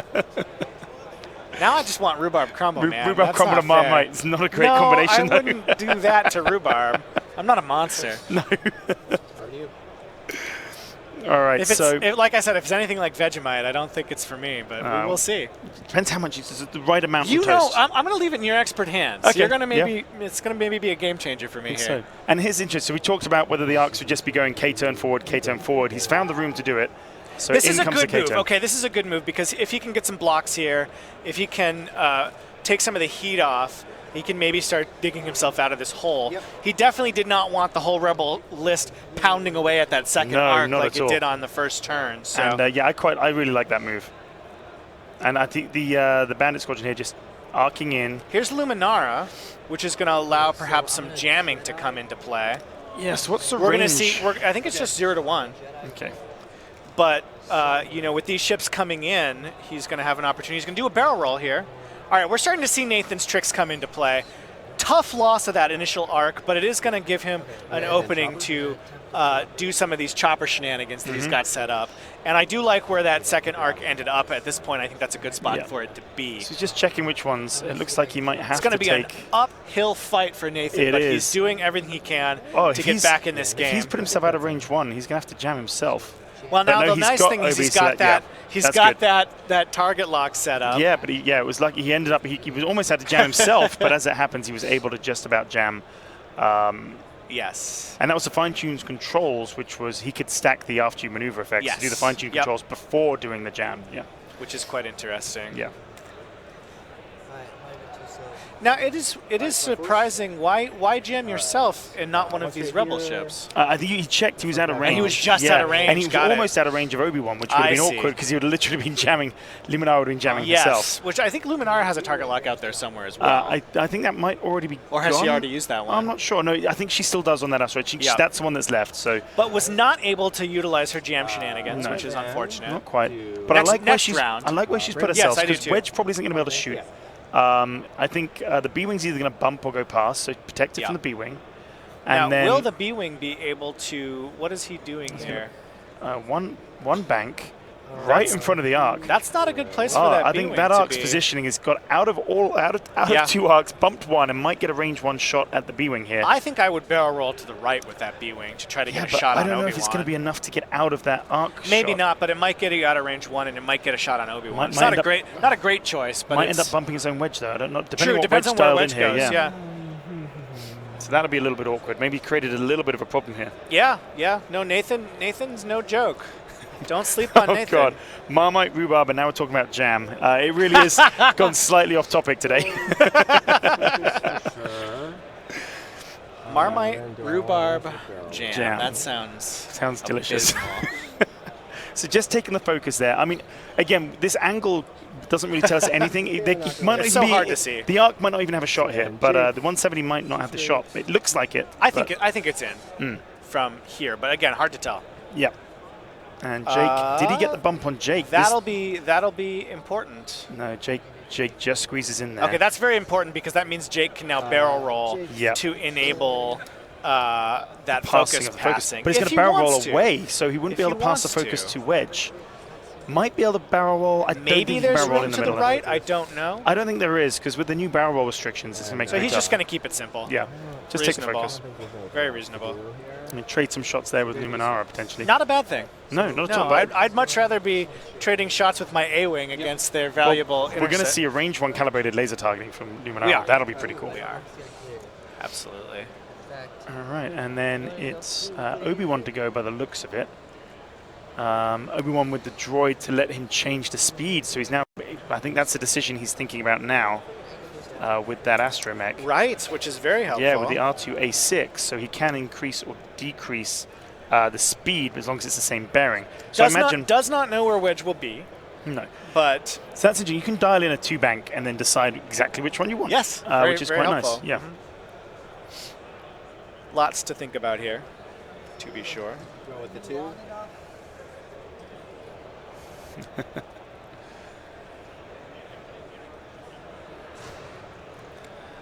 I think we're going to stop talking about cooking right now, just as long as they don't bring up raspberry. Thanks, Ryan. And then saying that Europe cares more about meat. Depends where in Europe, but yeah, big meat eaters in Europe. Yeah. I think so he's decided to. So he dialed in a straight and was deciding whether it was a 2 or a 3. I think. Is that where it was? They're just deciding whether that's where it should be. There's always a little bit of wiggle room in these nubs. Yep. I think that's always fair to have both players involved in it. Judge is coming over, Brent, to just be sure that that is... Yes, of course. You do want to make sure, because this has really been a game of millimeters here. I mean, could I have it moved up a bit? I mean, I don't know how much, but you were the one who bumped it. It was going to be super Oh, close, he did the bump, I know think. didn't clear all of that. Oh, he bumped the ship? Oh, that's awkward. Apparently. That's really awkward now if he's bumped the ship. Or bumped the asteroid. That's going to be a little bit... Yeah, either way. I did not see how far it moved at the wrong Because, like, I shouldn't be able to just move it up and clear it. Yeah. I mean, Like, do you think this was the I think I exact moved spot? it back to where it was. Okay. All right, I'll keep guessing. Brent's saying he thinks it's where it should be. In which case, this is going to be good. So it doesn't matter. Yeah. That's fine anyway. All that discussion, and it got in there anyway. So no worry about the debris field. Yep. So fine-tuned, I imagine, boost. Potentially try and get a bump here. Maybe Yeah, going after that's Jake. smart. This is a potentially good time to get multiple shots on Jake. Yeah, no, this is smart. This is really good play. Takes a focus. Rough first round, but he's put himself in position to make a very nice play here. And Wedge went for the 2-bank, I think, which might... I think Wedge is going to find himself right in the middle there with no shots, except maybe a shot at the Arc 170. Wow, that's really interesting. Yeah, good positioning here from the Republic. Yeah, Nathan definitely playing it well, but I don't think Wedge hates this. I don't think Wedge hates this at all. Burning down that second arc is very important. Looks like I'm just going to see if we've got any results so far from this round, and it does look like Jesper beat Phil GC. That was a quick game. Wow. So Jesper already now into the top 32. No other results in just yet. Only one hit here from Daniel, so not a great start with Wedge. Yep. Would have been nice to have the target lock from Jake. Just pings a shield straight off there. Against a 1 agility ship, Wedge can be so brutal, but not there. That's Not just that the one. round. No. But not much nastiness coming back either. Just checking for the bullseye for calibrated laser targeting. Doesn't look like he's got it. So evades. That's fine. And now Luminara gonna, well, definitely has This it. is So this the is calibrated big laser. one, yeah. So gets to add the eye. Our camera's a little bit delayed here, so I can't see what that was. Yeah, that guaranteed eyeball is awfully nice. I wonder if Ryan can hear me. We've got some tech issues. We can't really see what's going on here with these rolls. So we're going to do our best to track it. Our camera's not quite showing us what we want to see. Spend focus for 3 hits. That's 3 hits coming back from Jake. Ooh, 3 eyes. Luminara might be taking some serious damage here. How much force does she have left? I'm not is the question. sure. It looks like at least 2. He's using those epic energy tokens as force. It's something I do as well. Oh no, it's a different ship maybe. I've lost track a little bit on what's going on here because our dice camera we've got in front of us is bouncing all over the place and dice are appearing and disappearing before we really see what happens. Looks like checking a shot here for to see if Blout had a shot. Yeah, Luminar, it does look like, is down to 1 hull remaining. That's a tough blow when you're already down a ship. And here's a range 1 shot from the Arc. That looks like some damage and evaded, so nothing. This guy, Another rough round for Nathan here. Yeah, the dice just didn't go his way. I was looking to see good if maneuvering. Great positioning. It just didn't quite go the way he wanted it to. He could possibly have Luminara. Looking to see deep downtown 2 dice primary against Luminara. Might as well. Well, it could be critical. Could be a dead Luminar. Luminar's out of force. Out of force. Well, she's got 1 force, I think, by the looks of it. There's 2 damage tokens and a force up on her. Interesting. So maybe they're just going to move a ship to see if the shot's there. It's whether it's range 3 in an Arc is the question. Maybe look not. Like it. If that is being held in the correct place right now, it looks like probably not. Be careful there not to nudge the marker. No, that looks way out. So it's over on a wedge. All right. Okay. All right. Could have been worse. Could have been hell. It could have been much better. better for Nathan. And Nathan can't afford to have these rounds that don't go his way after that first round. He needs to have things break in his favor, not like this. Jake escaped without a scratch on his paint, I think, and that's just rotten luck. So asking, did Wedge shoot? Yeah, Wedge basically just pushed 1 damage onto the Arc, and the shield went down. I believe. It was Jake who did the Jake did the damage on Luminara. Yeah, Wedge pinged a shield off of the Arc 170. Anakin and not Anakin. Sorry, it's the wrong ship. Obi-Wan and Luminara unable to utilize those shots on Jake, who I don't think even took any damage. Just still sat there 2 shields. No, that's absolutely the roughest thing you can have happen after being down a ship. So it's going to be a long, steep uphill climb for Nathan if he's got any chance at this game at this point, having had both of those rounds go so against him. Definitely.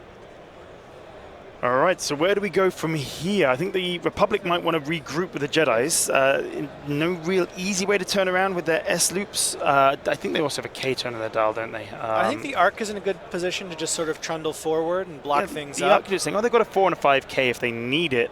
I'm not sure if that's particularly good for them. It's hard to tell if Luminara can clear the debris field with that, and the last thing you want to do is be multiple stress. Absolutely.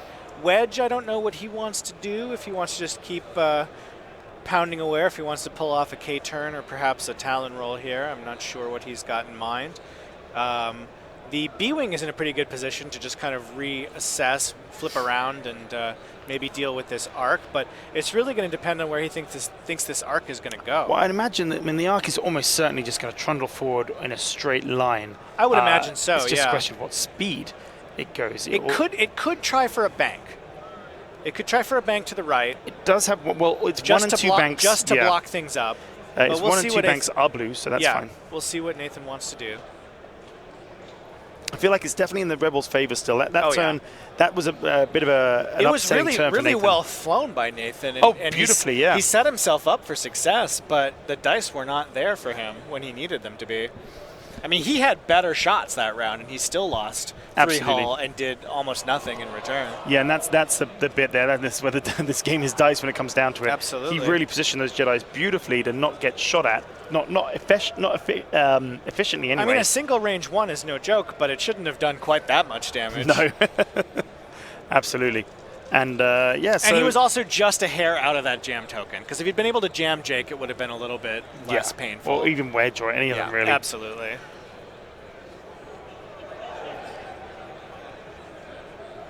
So dial's going down. Daniel taking a good look at what's going on here.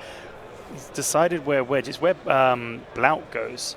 The safe move really for Blout is a 1 forward because the bigger base of the arc means he's not going to bump into the back of the arc. Yeah.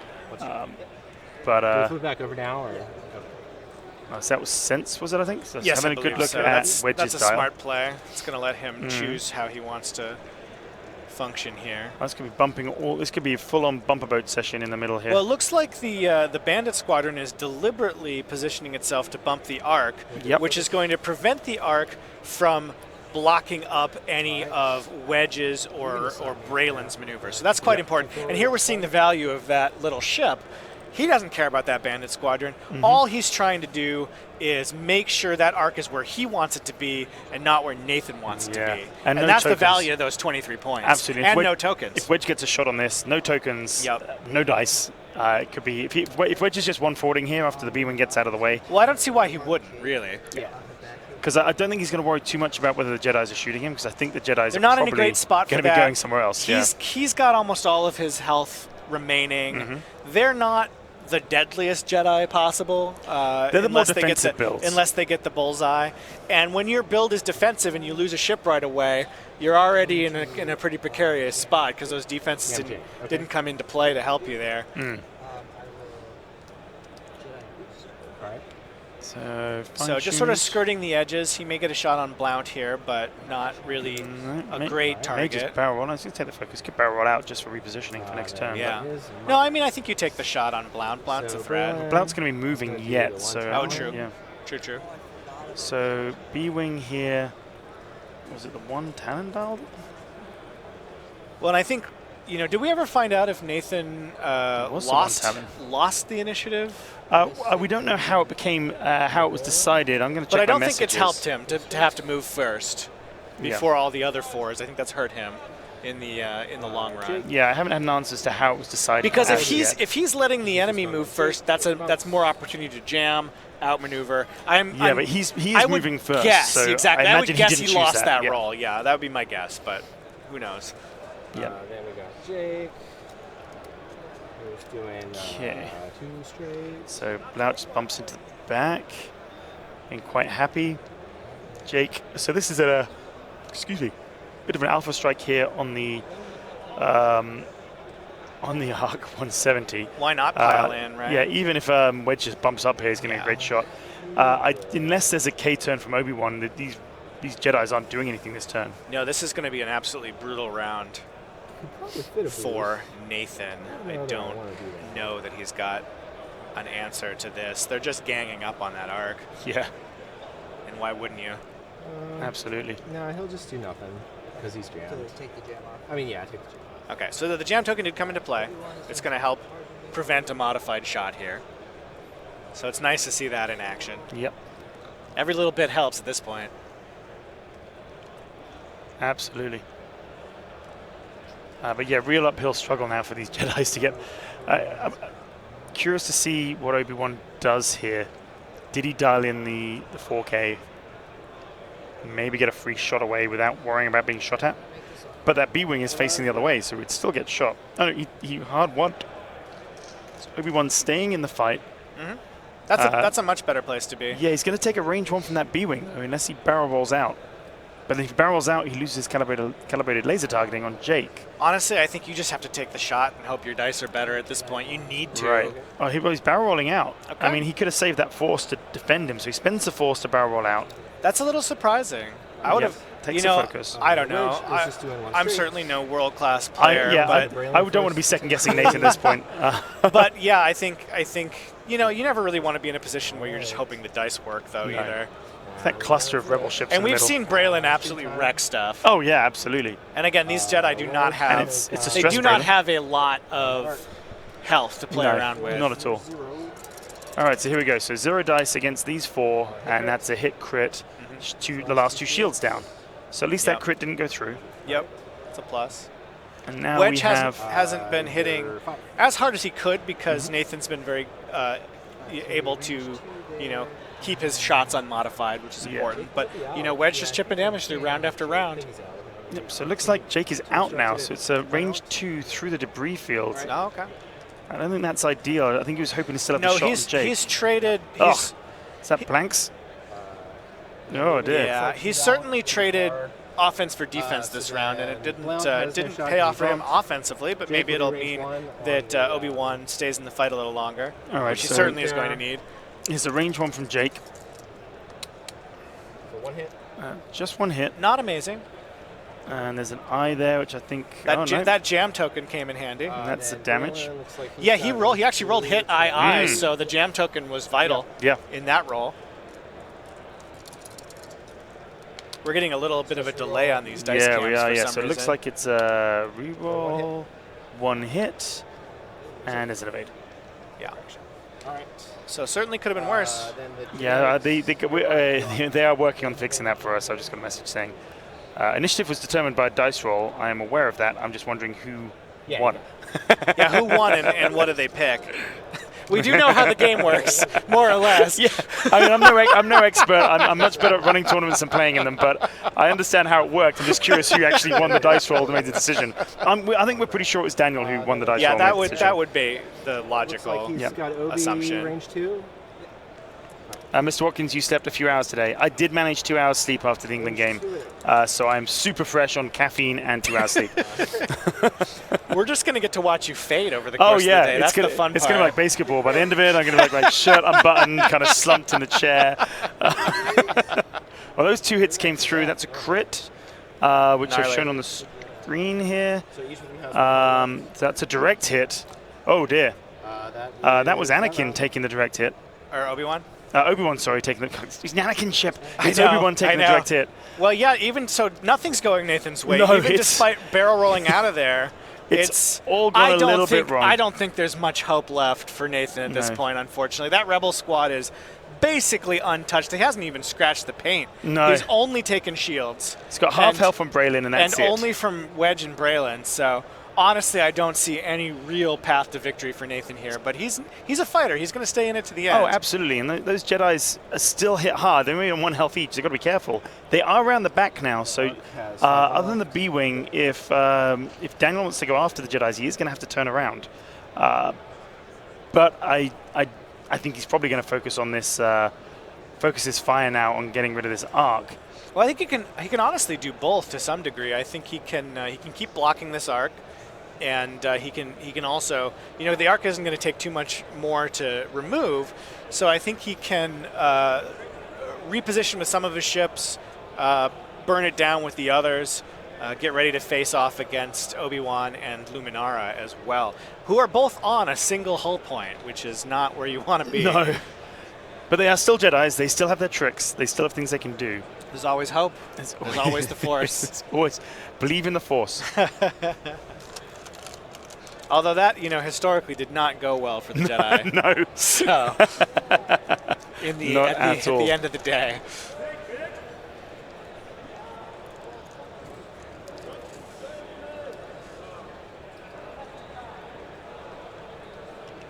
Daniel just making sure he does not make any mistakes as he tries to bring this game to a close. You never want to count anybody out. Good to know. Good to know. You want to make sure that you're doing everything right every step of the way. Yeah, no need to rush when you're ahead. Yeah, I think a lot of players do get in that. They're ahead, they start rushing their play, they're keen to finish off the game, and that's where mistakes can happen. So don't make any assumptions. You wanna make sure that you continue to play to your best, even if you think you've got it in the bag, because you never know.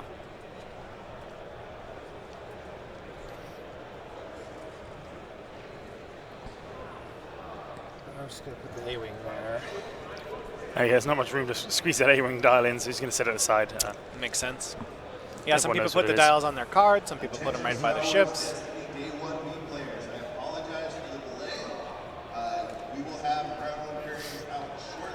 Just over 15 minutes left on the round here. Potentially, I mean, we're in the elimination round, so 200 points isn't necessary at all, but there's plenty of time here for that to happen. So that's a no to Wedge. I'll do it on Jake. Jake? Yeah, Jake. Here's Jake. Too hard. Sensing Jake. Jake is too harding. Okay. This Z is going to do a 4K. Does that 4K fit over the back? It does, so we're going to have to mark some ships. Huh?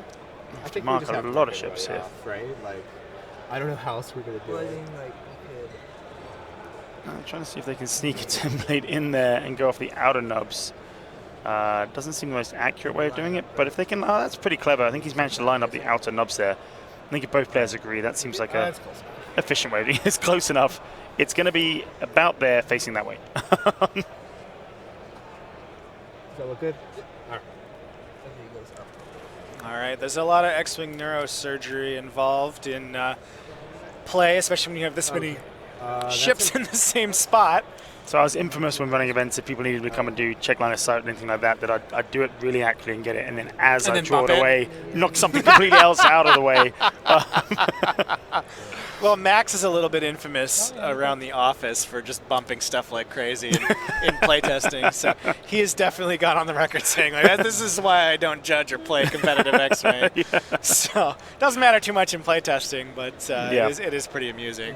That's pretty funny. Actually, I'm going to see if I can jam Jay. The rugby effect has already kicked in. Thanks, guys. Good to know I'm looking good and fresh on the stream this morning. Savage. The chat is just savaging you this weekend. I know. What do I do to deserve that? So I'll start telling all the Americans they're saying words wrong in a minute. I'll get my own back. And I guess Taking those U's out of our words. So the Ark doing a good job here to get out of the way. Rear guns blazing. Making the best of a bad situation. Jake, we know Jake is too hard. So Jake's going to too hard. Won't get a shot in the Ark either.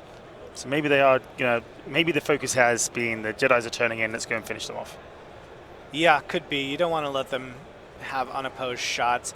Maybe Wedge will fly in to seal the deal. Maybe Wedge is turning in as well. We'll see what happens. Jake can get a barrel roll and give himself a focus here. That's not a bad play. Yeah, depending on where Wedge is coming in. If Wedge is kind of banking in there, might be able to get both these guys shooting up at Luminara. I do love to see A-Wings on the table. They are one of my favorite ships. I went with the boost. That might give us a bit of information here on where Wedge is going. Sure. And give himself the focus. Self the focus. Yep. So we'll see if that's a shot. It looks like it might be. Doing one bank. And one banking over, going after Obi-Wan. Yeah, he wants to take the threat off the board. If Nathan's down to an arc, there's nothing left to do. Interesting that Lieutenant Blount didn't K-turn, just went straight ahead. Well, I think Blount, does that mean that, oh yeah, he did just go straight ahead. That is a little strange. Will focus. Maybe it was just didn't know where the arc was going to go and was covering his bets. Yeah, you don't want to K-turn into a block. Right, definitely. Yeah. And if you're spreading that keeps you out of the fight for an extra turn. Keeps you vulnerable. It's not what you want. Yeah, absolutely. But just follow. If the arc went straight, all he's doing is following the arc, and that's fine. Yeah, if the arc went straight and he bumped him on the K-turn, then he's not in a great place. Exactly. I'm going to go all this way.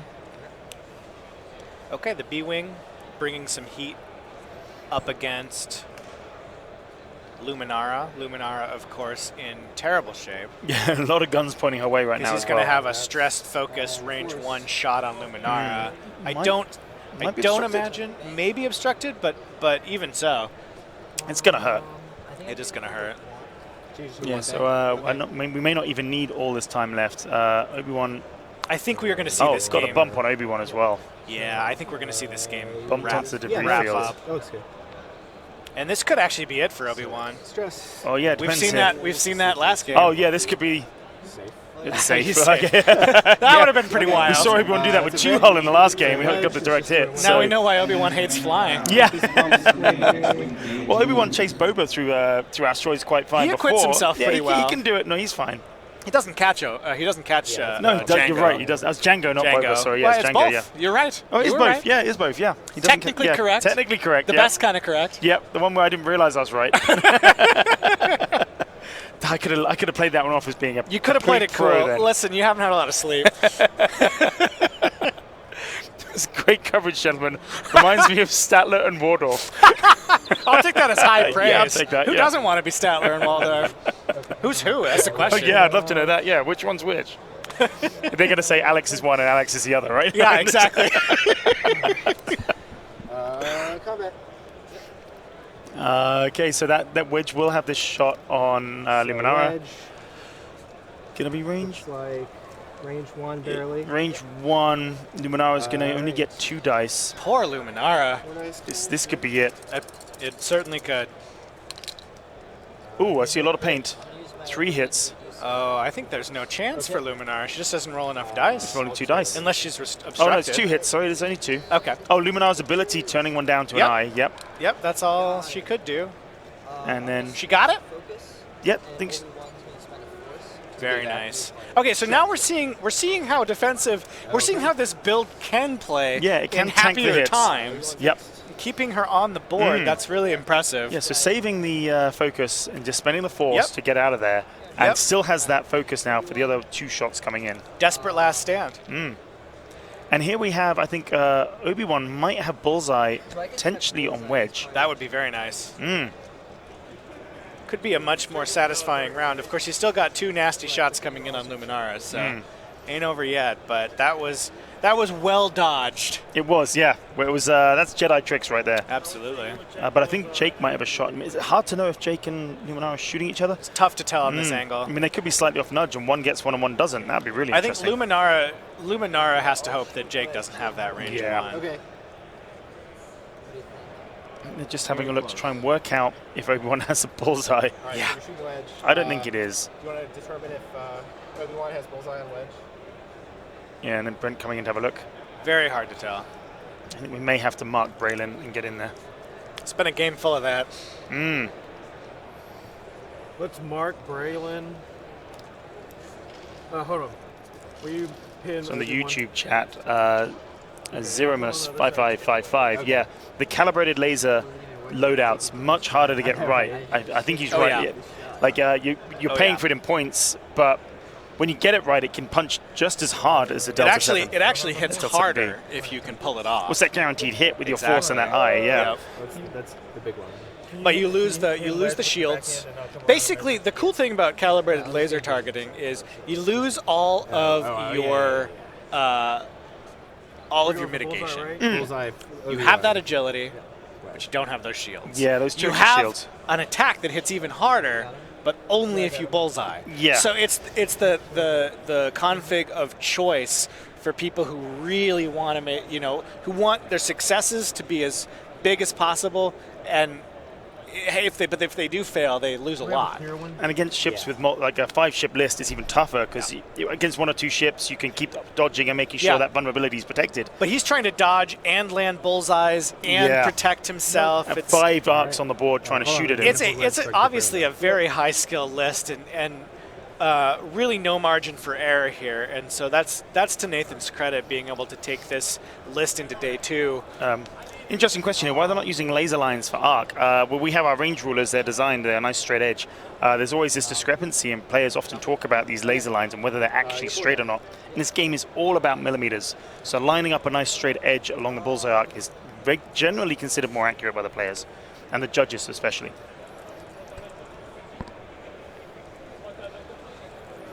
I'll shoot Braylon. Okay. Well, let's see. Braylon's in a bad spot. Let's see what other results are in. So Jesper beat Phil GC. We have Dominic DiCarlo took Mishri Alfaris out. So Mishri is also out. That's 2186 out this round. David Kelly got the win against Javier Espanosa. And then Carol got the win against Jeremy Seward. Ryan Stanizevsky beat Damian. So Damian, who went unbeaten and I believe was top ranked was that from day 1A. scum list? Yeah, that scum list that we saw. That breaks my heart a little bit. Yeah, that is now out. Well fought, though, for Damian. Nicholas Nielsen took Roberto Mendez Torres out. And Duncan Howard beat Andrew Bunn. That would have been a great game to see. And someone said in the chat that Paul Heaver is out, but that's yet to be updated on my results here, so that could be the case. I just can't clarify right now. Wow, we're seeing some big names go down, if that is in fact the case. Nathan is looking rough, so yeah, it could be. A lot of big names out. Jesper out, potentially Nathan out, Heaver out, Andrew Bunn out. Yes. There's a lot of names falling out here. And Damian, one of the top Polish players who went unbeaten in Swiss on totally on unbeaten Thursday. with one of the most fascinating lists I've seen in a long time. 5-ship scum list. Yeah. Abilities all over the place. Unkar Plut. Fascinating stuff, yeah. So just measuring here to see what the range is by the looks of it. It's going ranging to for be Braylon's ability, I think. It's going to be Blout's ability. Oh my goodness. Having some trouble sticking those dice in the tray. 2 hits, 1 evade. So that damage goes through onto Obi-Wan, and he is out of here. There he goes. So not a lot of chance left here. No, that's the Jedis go down. Arc 170. Arc stands alone. The fight. The Arc stands alone. 104th Battalion pilot kind of going, I thought I had Jedi support. Yeah, no, a bit tragic. Bit tragic. Well, really expert flying by Daniel, I gotta say. And the Rebels got their revenge. We watched a Republic list pick apart a Rebel team, and now we've seen what a Rebel team can do in the right circumstances. Really well flown by Daniel here. I think this is a list to watch going into the finals. Yeah, I don't think you're wrong. I think it's going to be really interesting. Flown really well as well. Absolutely. And it's just nice to see all the different factions with a strong chance at this tournament. Absolutely. And even though Wedge went up in points, still a clutch ship. Oh, yeah. That ability against I mean, Wedge now can quite easily solo out this arc. Absolutely. There's not going to be any dice against Wedge's attacks. Absolutely. It's going to be really difficult to do anything about that. And I think what we'll see here is just a Rebel arc spread out. Wherever that Arc 170 goes, it's going to get shot at. I like that Nathan is playing this out. He's not just going to concede. He's going. Well, there's a few minutes, 4 minutes left on the clock. Let's see if I can survive with the ship. I think he's going to K-turn and just be like, I'm going to turn my gun back in. Here we go. Why not, right? Yep. The honorable jest. Yep. Big stress token. Super stressed. Not only is he stressed, he's lost all his Jedi friends. Yeah, that's a lot of stress. Yeah, a lot for that poor pilot to deal with. So Blount will get a shot. Oh, I think everybody's getting a shot. Yeah, except maybe Jake. Maybe Jake. Well, Jake, might. It's Jake, though, so. Jake, yeah, he's on the gas cloud. If he'd missed the gas cloud, he'd be able to boost round. Braylon, too hard over the debris. Braylon is going over the debris, so Braylon might not get a shot. Debris. This might not be the final turn. But with 4 hull on Braylon, Wedge could do it. Wedge gets close enough. Yeah, true. Rolling for the debris, I think. Oh, got the crit. Wow. That's pretty funny. Get Ion. So Braylon taking the crit. Nathan's like, yeah, now I've got it. Now I've got a shot. This changes everything. So Wedge is what going to be? Just 1 banking. Yeah. Interesting. I suppose he doesn't need the range 1. Then he'll focus. All right. So Wedge is going to pump 3 dice into nothing here Wedge. with the focus. Yep. Range 3. Yep. Oh, it's range 3, so there will be a dice. Yep. We'll get a defense die. And we've lost our dice tray view for our screen. So that's 2 down. 2 still remaining. 2 down, 2 to go. Oh, 3 to go. Sorry, I missed that. Nothing there. We'll do Blount. Range 2. 1 hit. 1 hit, and that's evaded. Then Braylon Braylon might have a shot. has got range 3. Oh, yeah. Range 3 from Braylon. This could be it. 3 dice versus 2, so maybe not. He's ionized after flying through the debris field. Stress reroll. Stress reroll, so it's 1 hit. For 2 hits and a crit. Gross. 2 hits and a crit. He gets 2 dice here. Let's see. This crit is definitely coming through. That's a blank, so a hit crit. Depends on the crit here. And here we go. Yes, he's alive. He doesn't die. We can't see the close-up on that, so I'm not sure what it was, but he survives another turn. All right, this brave. He gets his shot back now. Pilot. Is he going to take a pop? All right. Going for Blount. We're going to kill Blount right here. Alright, so it's range 2 Blount. Oh, so yeah, just confirmed in the chat. I missed this earlier. I've been told that Daniel did win the roll for initiative and gave it to Nathan. And, stick around after this round because we are going to do a giveaway. We will be announcing the hashtag that you will need to. We're going to give away more into that platoons. chat. We More are. platoons. We've got 2 more platoons to distribute. That And, lesser-known to sequel to yeah. Platoon. Yeah, that's right, Platoon. Platoon 2, Platoon. I'd watch a Platoon-focused war movie. Yeah, I could get on board with that. Plos Bros. But we'll wait till this game All right. wraps up Dials to get down. that rolling. I think there's going to be a lot of slow turning, except for Braylon, of course, who's ionized. So Braylon will just be doing one forward. Yeah, amusingly. Won't get to focus. All right. Ready? So I was saying earlier that Jesper was out. I got that wrong. It's Phil GC who's out. Yeah, I thought got Jesper through. had won that game. I realized as I was just realizing now as I'm reviewing over it that is the case. It was GC who's So out. we may see those Triple Jedi back. We may well, back yeah. in the fight again. See if we've got any other results in here. Nothing new yet. Justin Gehring beat Rune.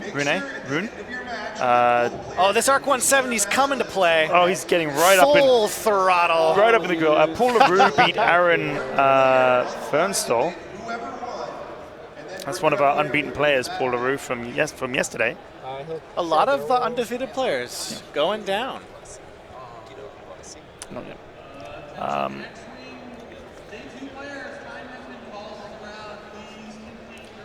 That guy wins. So we're good. Stress. All right, so Braylon. has he avoided? Maybe avoided a shot from. I don't know. I think maybe. I think Blount's gets a got it. shot. Yeah, and Jake will Jake will get a have shot. it, so it's not looking good. But Wedge won't get to take the kill shot. I don't Unless think. he K-turned. Unless he K-turned. He's one of the best pilots in the galaxy. I mean, It's true. or did he? Do they 265s have a talent?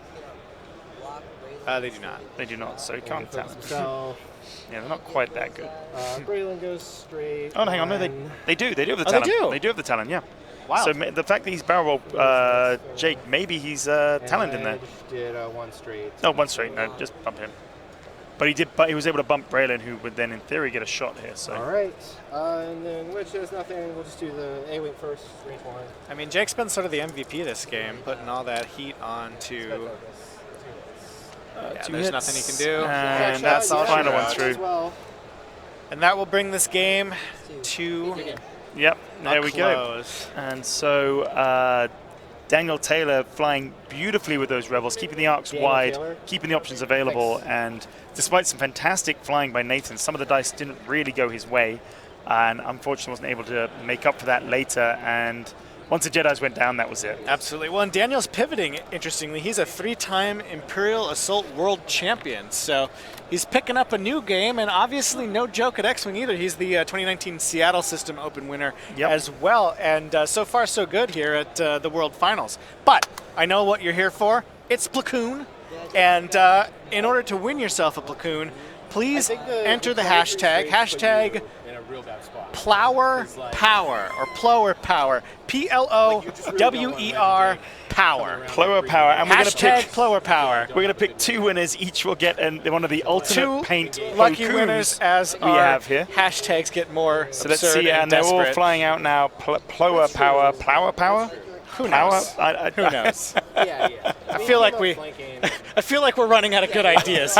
Well, this is the last X-Wing stream, so this is the final hashtag. Plower Power. Or Plower, I don't know. So get those hashtags in. I see them rolling in. Plower Power. Plower Power? Sure. Why not? Wouldn't there be an E on it? Either way, the good news is you don't have to pronounce it, you just have to type it. Nope. In Just order a to single win. one in the YouTube chat, so plenty of you guys should get in that YouTube. It's coming in on the Twitch chat. Okay. We're going to see Johnson beat Thomas Ryan. We already know that Duncan Howard is through. Daniel Taylor, obviously, we've just seen go through. Callum Brown took out Sam Talley, so Callum will play Jesper in the next round. All right, that should be an interesting match. Yep, we already knew Justin was through.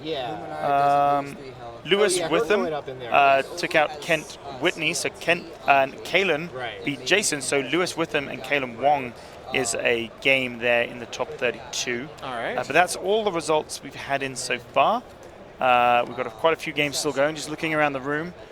There's still some final turns happening. I see 4 U-wings on the board. I see. Well, 3 of them are still on the board. That's for sure. That's good news. So some U-wings there. Also a Falcon on that table. So I think we're gonna. Oh, we have a Falcon that made the cut. That's pretty awesome. Falcon that made a cut. So I'm assuming we're gonna have someone come out and tell us who wins these. All right, thanks. Someone else will link to the Twitch FFG. So it's twitch.tv/FFGLive for those of you on YouTube who might want to hop over to that one. And on our YouTube channel if you want to hop the other way as well. Strange hashtag. I'm guessing just tuning in to the fun we've been having with Plo puns for the Plo Coon giveaways. It was Plo Bros on Wednesday.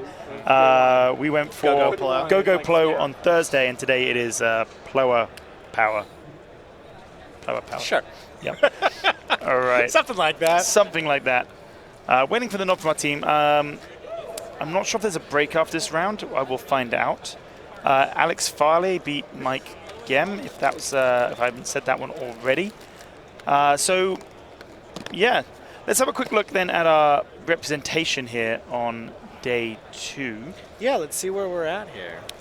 So, top 64 representation. We have 11 Galactic Republic ship lists, 11 Separatist Alliance lists, nice and 10 even. Scum and Villainy. So pretty even distribution at that point. We jump up a bit. Galactic Empire, 14 lists. The highest percentage at 21.8. And then the Rebel Alliance with 8. First Order still clinging in there. 3 lists hanging in. And then Resistance with 7. That is a pretty good balance it's there. Pretty good balance there. It's not. I mean, it's slightly more galactic than anything else. Quite a lot more less First Order than anything else. But a fairly good distribution nonetheless. Yeah, it'll be interesting to see how it shakes down. Absolutely. If we have a quick If look, we have every faction in the final top 8, that would be really something. that would be excellent. That'd be out of control. That would be amazing. Yeah, so that's some pretty good stats there. I'm having a look at this one here. I think this is our top 64 lists as well. The most common ship being the Trade Federation drone with 36 of them. Unsurprisingly, they built a lot of those. They tend to come in 6s or more. Cartel Marauder being well represented, 11 of those guys. That recent drop has really helped it out, I think. And then Gold Squadron Trooper, Inquisitor, and Obi-Wan filling out the top 5. And if we look at the most represented in each faction, our most represented Galactic Republic ship is the Gold Squadron Trooper, pretty efficient, 25 points. Trade Federation drawing for Separatist Alliance, Scum and Villainy with the Cartel Marauder, Blue Squadron Scout being the top Rebel Alliance ship. Yeah, that's interesting. Inquisitor for the Galactic Empire. Quick Draw is the most popular First Order pilot. That is no surprise to me at all. But for Resistance, Greer Sunel. Huh. Yeah, that's fascinating. Interesting, yeah. Not a name I would have perhaps expected, but... Just picked Blue Squadron Recruit I would have guessed Jess Pava. I would have expected Jess not even making out the top 5. Yeah, that's wild. Yeah. And then we have, if we look at upgrades, Crack Shot, there's 33 of them in the top 64. Yeah, turns out it's a handy little upgrade. Turns out it's pretty good. Grappling Struts being the second one, Heroic being third. Again, no real surprises cheap stuff. there. Yeah, exactly. Cheap stuff. All right. Every faction included amazing. I agree with you. Lloyd Wellington, what's the challenge link? I think that's up in the Facebook group if you want to go and check that out, which is on Facebook, obviously. Great. Still waiting to hear from our tech guys as who's won those Plo Koons, so I haven't got anything there for you. But I think while we kill some time, what's your favorite thing to put Marmite on? Is it toast? Is it a rutabaga? I don't feel like I might be advertising. Let's take that away. Yeah, that's true. I like it on a British crumpet. Oh yeah, crumpets. Yeah, crumpet, a nice toasted crumpet, thin layer of Marmite. Perfect. Toast will do in a pinch. But crumpets aren't so easy to find in Minnesota compared to Trader Joe's. I don't know if they're any good, but they have them. That's where I go to. I'll go and check out a crumpet. Yeah. All the I don't know if to they talk about stack up, today. but they do sell them. Well, you take a British guy there to check it out. I think is the way to do it. I think so. You can tell us what's up. I think so. So, I think we're going to take a break at this point. I think this is where I say that and we end up staring at the screen for a while. But we'll come back with the winners of the Plo Koons and the top 32 later. So stay tuned. We'll be back. Thanks.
So I should be able to wear that. Can I rate something on there? Oh, hey, we're back. Just picked up some conversation. It's completely off camera. Little sweater talk. Yeah, a little sweater Don't talk. worry about All it. right, welcome back. So quickly to let people know, it's already been posted in the chat. The winners for the Plo Koons are Garozerk and Bremy1508. So congratulations, guys. Congratulations. We'll be having the guys reach out to you, and we'll get some Plo Koons on their way, fresh in their super packaging with all the punch and everything that goes with it. So enjoy those. all right, so we're going to come back now. We're going to be watching the game between Oliver Pocknell of 186 fame against Darwin Schaefer. So Ollie is running Imperial Aces. So we have Whisper, Passive Sensors, and Fifth Brother. We have Grand Inquisitor just as is. And then we have Darth Vader with no fire control system, interesting, with passive sensors and afterburner. Afterburner is a clutch choice. Well, this is really interesting because all of those ships have the Force in some capacity. So this is a bit of a spin on the Triple Jedi list. Yep. But on the Imperial side of things. So yeah, being able to turn the charge, you can only perform this action, perform action step, and then while your charge is inactive, you cannot be coordinated. But before you engage, if your charge is inactive, you can perform a calculate or block. So that's quite interesting. That's a choice because traditionally you'd see Vader with fire control system. Yes, but passive sensors, an interesting choice, definitely. And that gives him a 3-point bid. So and that's up against a scum list here, which is 200 points maxed out. Yes. It's 3 Cartel Marauders, and we already talked about how that's the most common ship, and here we have a list with 3 of them for the scum. With Captain Seavor with Crackshot, so that's where we're going to be potentially seeing some jam tokens out of the bullseye. So more jam. And if you can land the bullseye with Seavor, you get jam and Crackshot. Right, so yes, that could be doing pretty double big. duty. Yeah. And then we have Torkill Mux in the Moldy Crow with the only upgrade. So bit of a scum swarm. So Torkill is pretty good against aces because it can drop their initiative down to 0 for shooting. So that could be quite interesting as well. So interesting, probably a meta choice potentially against Jedis and aces and things. That's we're seeing a lot of Torkill about actually as well. More common than I was expecting, that's for sure. It's a quality ship at a reasonable price. It brings a decent attack, a turret arc, the ability to store up some tokens, and perhaps more importantly, the ability to drop that pilot skill down, which can be absolutely critical. And it makes sense. So we're actually seeing the when you have a bunch of 2 initiative ships, you're definitely going to want to be able to do something about that. Definitely. And because you've got Cartel Marauder is the most popular scum choice in the cut, followed by Torkill Mux, second most popular scum choice, I think for the reasons we just said. And then Captain Seavor is the 3rd most popular, or tied 3rd with Fen Rao. So, not a real surprise here that the scum list we're getting on stream that's still in at this point has those things in the list. No surprise at all. And we will see how well the Imperial Aces fare.